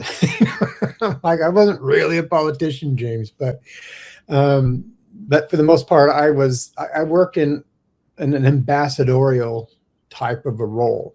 Yeah. Because I worked with a lot of races and I had the ability to telepathically connect. And I wasn't the only one. There were several of us. Wow. And you kind of mentioned James Rink there. I saw that you were, and I was going to go to this one, the October 8th last year. Unfortunately, he passed away soon after that. I think he's probably was targeted, but you spoke at that one. Yes. So your word's getting out there. This is great. You got a book. You got that we're going to talk about here in a minute, or at some point. Okay, so sorry to interrupt, but this is like, oh my God, I got somebody that I could talk to about all this stuff. It kind of makes sense, So you're kind of like helping me put the pieces of the puzzle together. So I love it. I'm sure maybe there's probably other people out there. That's how it happened for me. People started coming up to me and saying, "You're in the secret space program, right?" And I'm like, no. Kind of. So, and then it started to happen for me. So elaborate, right? Yeah. And I started going, all the way back to like you're talking about back when I was very young. And then the memories started coming through. Now, I don't remember the process that you went through, but I do remember being age accelerated. But I was doing stuff and it was painful. It was almost like getting some kind of like super high tech steroid or something. And I grew a lot faster than normal, painfully. But the stuff I was learning, it was great. So let's go back to where you're in this acrylic tube or whatever. I have memories of being in those tubes as well. So that's very interesting. Well, it's the same technology, really. Yeah. I in my case, and I'm sure many, I can't speak for anybody else, that gel, that pink goo or whatever you want to call it, is based on your own personal DNA. So it's grown and then highly oxygenated, and then but the whole body needs to be able to take it in. So what they then did was, there's all these little holes, rubber holes on the edges of all the way around the acrylic tube, and they would stick these large needles in, and they would go into the certain organs and joints and bones and brain and all this stuff. And what that did was that got that gel inside the body, so the inside of the body would grow at the same rate as whatever's exposed. There's a scene in the movie Wolverine Origins, where they put I don't remember what it's called, but it's like a liquid metal into his bones. And when I first saw that, I was like, you got to be kidding. They actually put this in the movie. I couldn't believe it. Yeah. Of course, it was a different thing, but it was the pink growth gel. But yeah, so I was in there for like. It was Avatar, where he's in that tank. I have memories being in the tank like that, and having, like these tubes and, stuff like you're talking about, inserted in me and my DNA, they had my DNA. And as long as they refurbished me to a certain extent, my soul would come back into my body within a certain period of time. So you got like 40 days, 30 to 40 days before your soul is like, boop, gone. So if they can refurbish your body, you will go back into your body. Well, they can put your soul in a stasis as well, Interesting. Yeah. Because it's all vibrational, it's all frequency, and it's the frequency that our pineal gland puts out that they match that technology. In fact, that's where this originally came from, was theirs can pull consciousness out. They could erase memory with theirs and all. Mine doesn't do that, but and so what it does is it just, you can just suck it out and then put it in a copy. I mean, from my understanding, it can only really be a DNA match body, because the pineal gland frequency, that has to be able to connect. And then that way, I'm honestly, because the second time was part of a negotiation, I wanted to be put in a 20-year younger body. And then the fourth body, which is this one, was 2 years old in 2030, and they moved me back to 1970. So wow. So was the Dean's device used during that time frame? Oh yeah, absolutely. That's how I know about it. Okay, during that, that would make sense. You have a very traumatic experience, so it really locks in. So tell us a little bit about this Dean's device. This is fascinating. Yeah, well, this is it. This is one of the, versions of it. There's a couple. It's actually 13 magnets in series in the handle.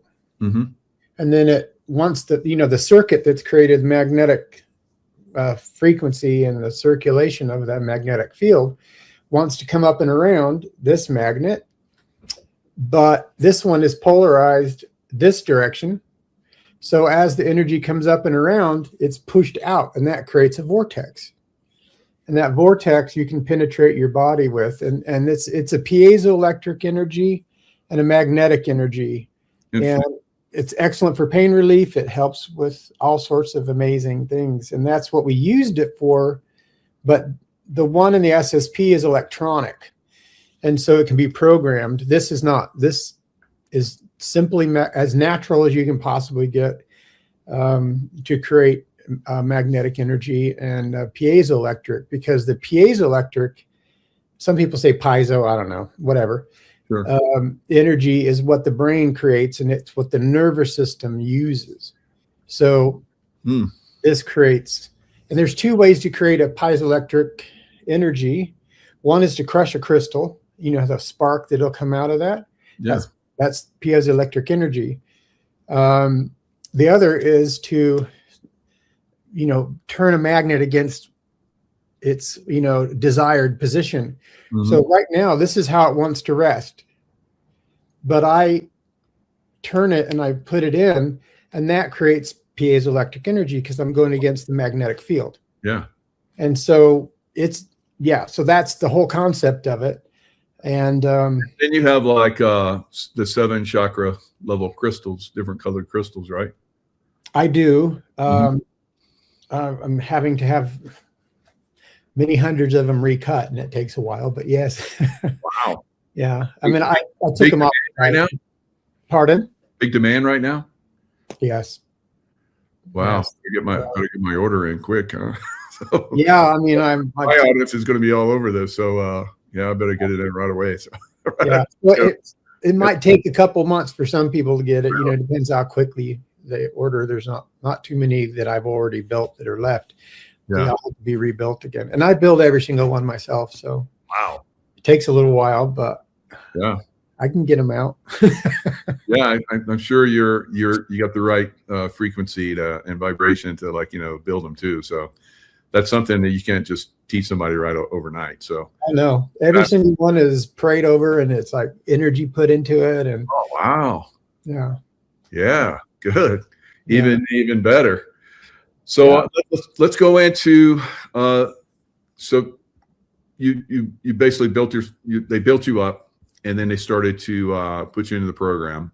And this is something that you had volunteered for. Yes. And let's go into that aspect. There's so many questions. I mean, I want to get to the moon part, and that's going to be good too. So, how do you get to where you're supposed to be from that little child, and they're like age progressing you? Well, once they age advanced me, they had to unlock my memories, which then they did. Because our memories are all there. It's just they're scrambled so that we can't access them. And that's part of the veil of forgetting when we become incarnated. Right here, yeah. Huh. But if you know the frequency, because time's a wave, and, as the wave travels through the valleys and troughs of a wave, right? Each valley, each peak has a timestamp, and each valley has a timestamp. So if they want to erase your memory or scramble it really, then they know the timestamps of the time period they want to do that. And so then they go in and they program that, and they push a button, and you forget, and it's scrambled, and you can't remember or access. Your brain can't access the memories is what it is, but they can reverse it also. They can unscramble those memories. And so that's what they did. And when they did, I'm like, oh, okay, yeah, I remember why I'm here now. I remember what my, mission is, my job, my desire. And so for the first 20 years, I was pretty much on Earth for the most part, because my agreement was I would give 20 years in service to the United States. So since they were going to host me, and, this was all stuff they were doing. So for 20 years, I kind of learned how to use the DEEMs, or they don't call it the DEEMs, but I do. I learned how to, do memory transfer, and I've learned how to, access telepathic and empathic abilities, so I could communicate with other beings. And so that, it takes a while. So the first 20 years was pretty much here on Earth, out in the deserts, underground, so. Yeah, I have memories of training underground in different facilities, and then going out in space and doing all kind of crazy stuff. Maybe we'll get into some of that, but I'm gonna read just a little quick paragraph from your book, Man of Mimas. And so just so everybody can see, just hearing you talk, everybody's, I'm sure at this point, like stunned with the amount of information you have. You can't perceive higher densities without the right technology or training. Your eyes, ears, even your mind are not tuned to those frequencies by default. But governments, especially those involved in space operations, do have the technology to pierce these veils.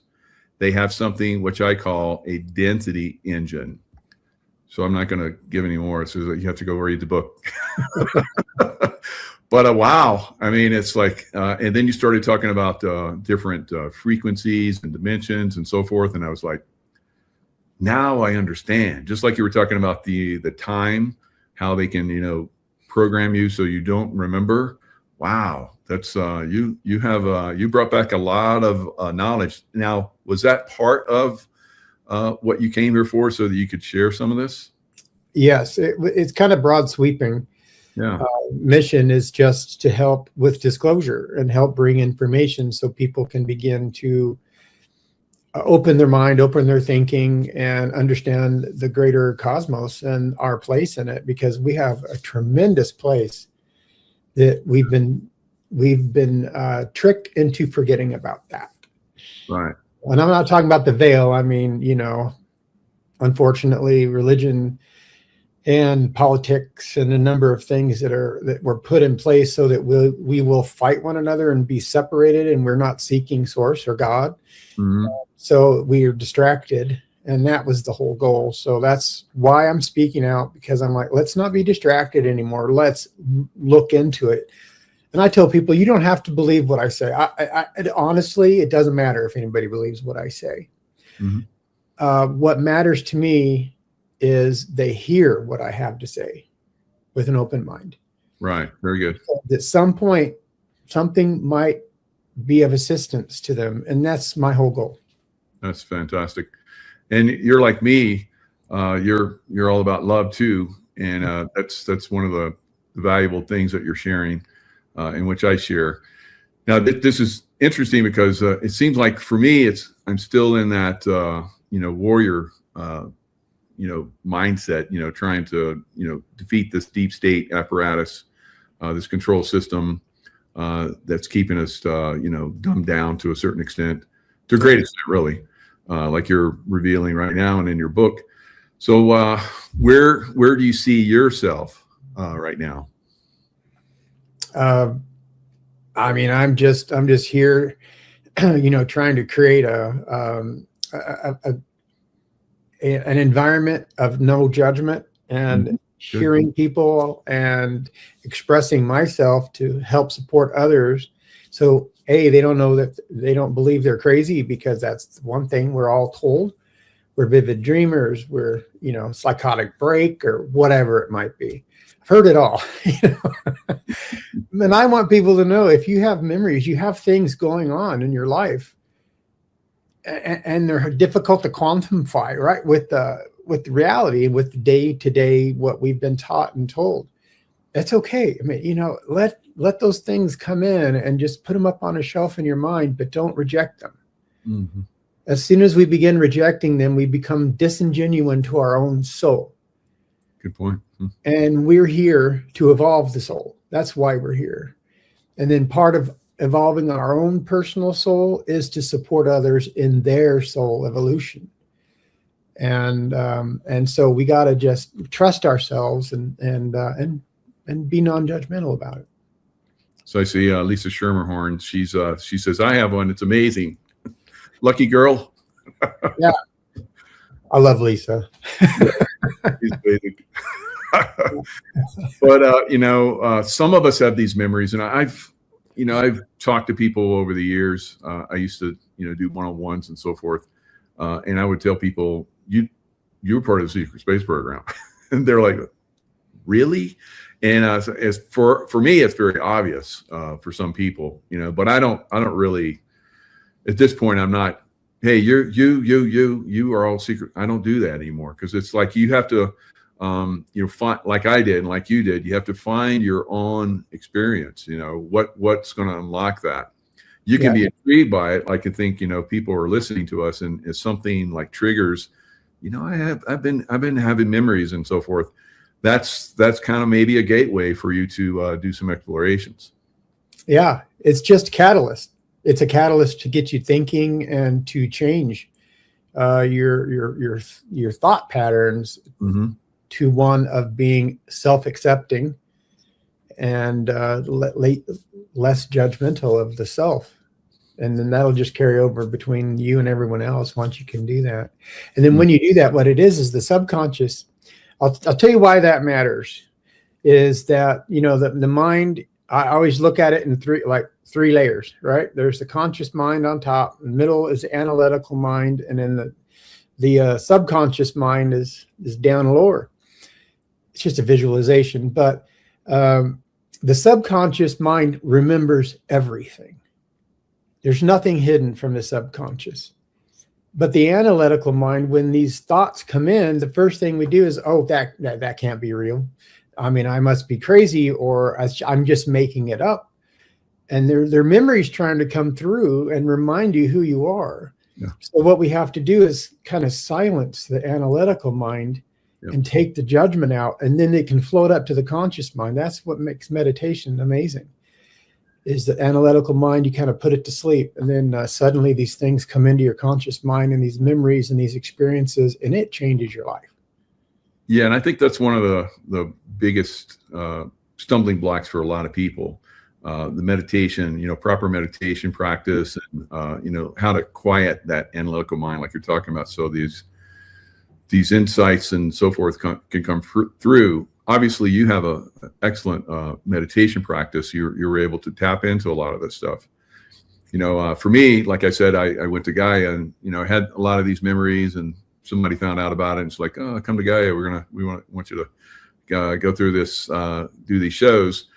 And they did the regression on me, basically took me into those lifetimes, and just the stuff just started spilling out. The woman that did the regression said, I've never had anybody, and she's done thousands of people that has come out with so much information. It was pretty amazing. So but it seemed like I hit a brick wall after that. It's almost like I got a lot of stuff that was ready to come out, and it got sucked out, and it's like, okay, we have to build that back up again. It's been a while, but I have been building memories. So for you, are you constantly getting memories, or how's it working for you? It really depends on me, where I'm at vibrationally. If I like last year, I had some real health issues from a bone infection, and I just felt just terrible for months. So I wasn't really able to connect during those times because I was too focused on the physical form. But when we can kind of set it down, and meditation isn't necessarily sitting in silence. Meditation can be anything that gets you in a calm state of mind. For example, my favorite way to meditate is on a treadmill. I'll get in there, I'll put it up to the highest level, and it's like a walk, it's not a run. And so I just lock my body into that motion, and I leave my body. I am like going throughout space. My wife Tracy's like that. She like portals out. Yeah, I mean, I've had to be put back in my body by some unseen force because I was getting too far out, and they're like, no, no, you got to go back. You got to go back. That's funny. So some of the technologies that you were is that kind of where your focus was, or did you? Because I have memories of flying ships, and I have memories of calling on ships. Of course, like you talked about, the Navy and Air Force is involved in these programs. So my memories of these ships were they had consciousness. Mm-hmm. I connected with I had to be trained how to connect with that consciousness, because these ships won't work with just anybody. You have to have a certain level of consciousness. And then once you reach that state, then you become very connected to that ship. Do you have any experiences with that? I absolutely do. I've been on ships that when you walk on board, it's like a little puppy that's really happy to see you after you've been gone all day long. And you can just feel that energy. Wow. And it knows all about you. I mean, provided you've been on the ship before. Yeah. The first time you enter a ship like that, if it doesn't know you, you feel a slight uncomfortable vibe. Like, who are you? What are you doing here? Yeah. And then it learns you. And then, in fact, there's a race called the Largons that actually build those ships. I don't know. Are you familiar with them? I've never heard of them. No. Yeah, I think I can actually, if you want to see a picture, I can show you. Yeah, awesome. So, and this is another thing I wanted to ask you, because I have these memories, because a lot of people are like, oh, these we're human, and then there's like, these other races and so forth. We incarnate in all of these different races. Mhm. And we, like you're talking about, you have a soul family, and your soul family can be multiple different extraterrestrial races. Absolutely. In fact, it's sort of an unwritten cosmic universal rule that when a race is able to evolve off of its planet, and travel, there's an obligation that you go and assist other lower evolving races as well. Mm. And it's sort of the full fourth to fifth density transitional phase when we give back, because if we help another race, we're helping ourselves. Because this is something that's important for people to know too, is that all of these races, even the bad ones, which there's like 5-8% of all of them are, because they're more about controlling others, not supporting others. Even the negative, what we would call a negative race, we're all on a journey to reunification with God, with Source, because they all call him Source. They call the thought that created the universe the Source, but we refer to it in the West as God. We just have different terminology, but it's the same exact thing. And so we're all on the same journey. Wow. And that's why I tell people, let's just get along. You don't have to agree with everything, but there's no other option. Even the negative ones are trying to get back to Source in their way, although it's a bit of a distraction. So the whole universe is working toward reunification with Source. So how can we not get along with people? So that's the reason that they're so supportive, and people wonder, why do they have, coalitions in every developing solar system? Why would they put the resources out just to help a lower evolving race? And it's because we all have the same goal. And we're all working toward reunification. So, But here's the Largons. Interesting. Yeah. So the human physical body and like a different. Yeah. But these are this is an AI. Some of them I've tried to translate over to AI image because they look better. But these are all races I drew and painted on my own, from my memories. Incredible. Yeah. Wow, that's excellent, Chris. Good job. No, thanks. So it's, again, probably helping people have these memories. My memories are, working with a lot of different races like that. You see them for who they are. I mean, like you're talking about when you come on a ship, the ship is like, I don't know. And then you prove yourself, and they're like, oh yeah, like a puppy after that. Every time you come back, you can look at a certain race, and at first you'd be like, oh, this looks a little different, but you get a okay feeling from them, and then once you get to know them, you're like, what an incredible beings. Well, and many of them have this emanation of love. Like they walk into the room, you can feel it. Yeah. You turn and look, say, what in the world is that? And many of them do, because they're more advanced, so spiritually, and so they learn to use that, frequency of love in a way that we haven't learned yet. In fact, most humans really have never felt true love. We just haven't, because we don't have the capacity. Physical bodies don't, and the brains don't quite have the capacity. We can, but we have to practice love all the time and then move into that space, like the love of a newborn, or a love of a child. Those come as close as you're going to get in my personal experience. Fantastic. Beautiful. So 3 20 and backs. It would make sense because you already had chosen to do that. Some people, like we're hearing, are basically kidnapped and forced to do 20 and back. So it seems like you and I we volunteered for these programs on the good side, but some people unfortunately are not working for the good side in these 20 and backs. Where did you see the difference, like the parallel group that's running out there that's, not only up and up. They're not, focused on love, right? They're focused on, slaves and control and Yes. dark energies and all that kind of stuff. Where did you see that, that break, and how did you end up with the good side? Well, I made the agreement before I came, so I already knew what side I wanted to be on. And so that's why we had them come and get me and take me. But I had experiences with some of the Dark Fleet, I guess, we often refer to them as, sure. Where, because there's a couple things here in my brain.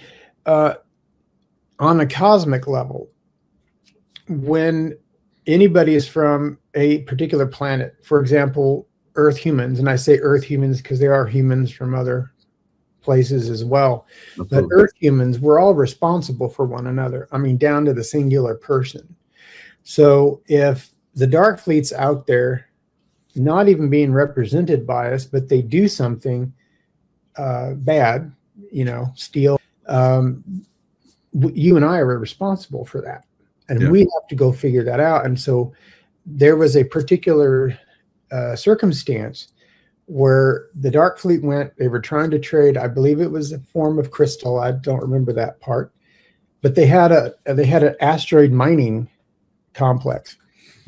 And so the Dark Fleet tried to negotiate a purchase, but they wouldn't sell to them because they were part of the Confederation of Planets, and there was like an embargo. So they got angry and they left, but they came back and they attacked. They took what they wanted. They were tall, thin grays with a triangular head. And so, long story short, I was in negotiations trying to make them okay with what happened, which is almost impossible because they were going to come to Earth or attack a colony. I don't know what they were going to do exactly, but I remember they were talking about coming to Earth and exacting revenge and then leaving the Confederation altogether. So it was an emergency, and I and two others and then security went to the asteroid, and we were in negotiation, sitting in a boardroom, and it didn't go well. The one being just ran across his chest, and he was just wearing a vest, and his skin was exposed. And then he ran his hand across his chest, and this like blue-green light came out of where our heart would be. But it's because we're responsible for the actions of those people that did that. That's why I was there, and that's why we have our embassy there, to try to make things right before it escalates. And I was moved into another body, and then I was okay after a few days. But very nice. It was good. So the negotiators like yourself are very important, and on the good guy side, when guys like me, get involved, it's not going to be pretty. So that's why, it's your work is very, very, very important in that realm. We kind of see that right now with President Trump. I'm like, I can't believe we haven't gone in there just crush them, and but he's doing it, through negotiation. We're going to get it all the way to this point, and then if it's, they don't, come to terms, see the light, see the love, then we're going to have to take it to a different level.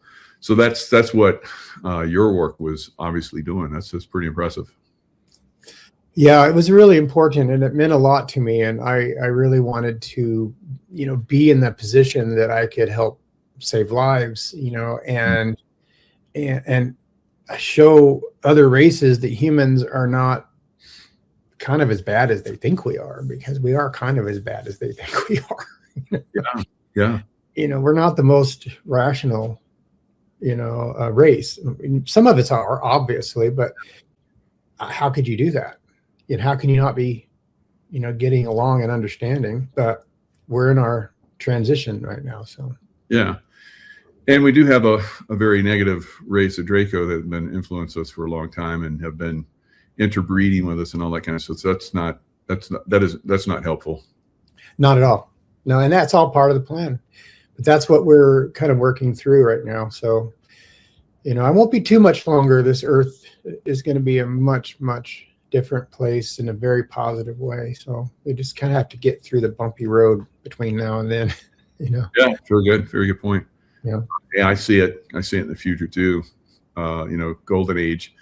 So you're let's go to the Saturn moon. Mm-hmm. Tell us about that. It looks like something out of Star Wars.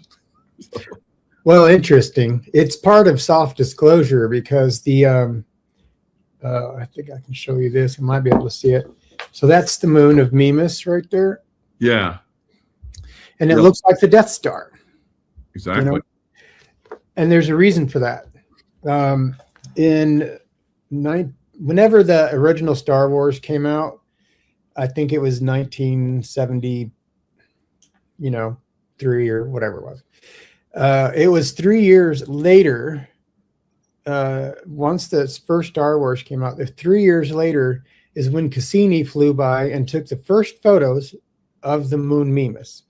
And lo and behold, it looks just like the Death Star. Yeah. But that was intentional because the Confederation of Planets on Mimas was working with Spielberg. They still are. Wow. And the new movie coming out is a big deal. I haven't seen it. I don't know, but it's exciting at least. But so that's why Mimas looks like the Death Star. It's just a hint saying, okay, isn't this odd?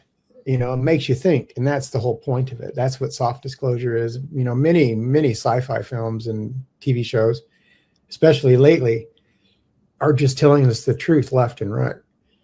So we're not too shocked, as a race.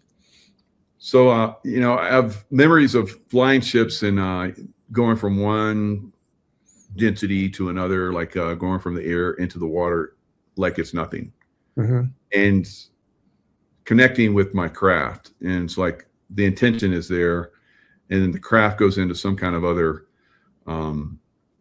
dimensional realm or something, and we can fly, from transition from one to the other. You probably remember that one show, Voyage to the Bottom of the Sea, where they had that craft. It was like a submarine, and they had a craft that would like launch, and it would go in and out of the water like it was nothing. And when I saw that, I was like, kind of like you, I was like, I remember that. It's like, I remember, flying those things somehow. But how could I? And then going through matter. Some people think that these craft are going into some kind of, and sometimes they do, through a portal or something when they go into a mountain, but it's the same thing. They're transitioning into a different frequency dimensional realm, and they can fly through a mountain and come out the other side. And that would be if they're being chased, because there are wars going on in our atmosphere. Craft are being shot down. And we see some of that. And they do back engineering on it and so forth. But what are your thoughts on that? Well, we've had thousands and thousands of ships for 40 years, if not longer. Yeah. And so that's the U.S. I'm referring to. We've had them for a very long time. A lot of them are actually, they weren't piloted, especially at the beginning. They were remote. So a lot of what we saw, it was us, but we couldn't talk about it. So, they just let us think what we wanted to think, which was reasonable, to think it was somebody from another planet. So a lot of them were actually us the whole time. Some of them were not. Some of the ones that were shot down, like the Roswell scenario, right? That was totally intentional by some fairly negative beings. And they basically sacrificed 2 synthetic beings and 1 biological being, and flew them right over the deserts. And then we shot it down. And then they came to the government and said, hey, now that you have our ship, how would you like the technology in it? It was like fiber optics and Wi-Fi and this other stuff. Yeah. And they're like, yeah, what do we got to do? And then they went and they met with Eisenhower. And he said, my people are not ready for this. so I don't want to make a deal with you, which turned out to be a good thing because these weren't the good guys. They were the unfortunate guys. And so he said no. So then 12 men from large corporations, we called the Majestic 12, came in, contacted this race and said, the president won't make an agreement with you, but we will. So they got all this technology and how to make it. And, I think they were limited in what they really taught us, but they said the only thing we want in return, because our genetic DNA were dying off, and which was a big old lie. We want to abduct basically 300,000 Americans. And so the Majestic 12 agreed. They didn't have a place. They couldn't even do it legally, but they did it. But it turned out that they ended up abducting several 100,000 people, and then it became a conflict, and and so it was just a big problem after that. But that's how it started. I've never heard this version, but it rings true. Wow. Yeah. So, because we're seeing that now, this negative corporate side that's running a parallel government type thing, and those that get out of line, that they want to suppress this information because they have control of it, or they want to keep control of it. So these scientists and so forth that are revealing their technology that they've developed over a long time through the help of the negative ETs. Yeah, well, they had to get rid of the witnesses basically, and sad but true. And it ended up that they started basically a war with us, but then we ended up with support to fight them off and push them down south into Antarctica, which they were for quite a long time. I don't really know personally that much about Antarctica, other than that they were there. Yep. And then they also went to our moon to retreat. So yeah, that's where I remember seeing them going to the moon base and training there. Is kind of like everybody's off limits. You can't fight, but there's a little tension. And the humans that are up there, we have the worst area of the moon, and then everybody else has the best areas, depending on what their level is. But that's interesting. So now I have memories of also having a home on one of the moons of Saturn, and living there, and have in the secret space program, I have a family, and so having my own moon, because of the level that I'm at, I rated a moon, the Saturn rings and so forth, because there's tons of moons. I mean, billions of moons, or whatever. So different sizes. So the moon that you're talking about, I saw where you said it's dimensional. Yeah, it's if you wanted to locate, it's the first moon outside the visible rings of Saturn, the first one. It's about 123 miles across and, in radius, and so it's not gigantic, but it's pretty big. It's a lot smaller than our moon, but yeah, it was a natural occurring body, just like our moon, but they were reworked. And so what they did was this high density race of beings, which we would refer to as angels, or whoever. We all have different terminologies. Yeah. They're high density, and they can create anything from thought. A lot of races can, but we will be able to soon.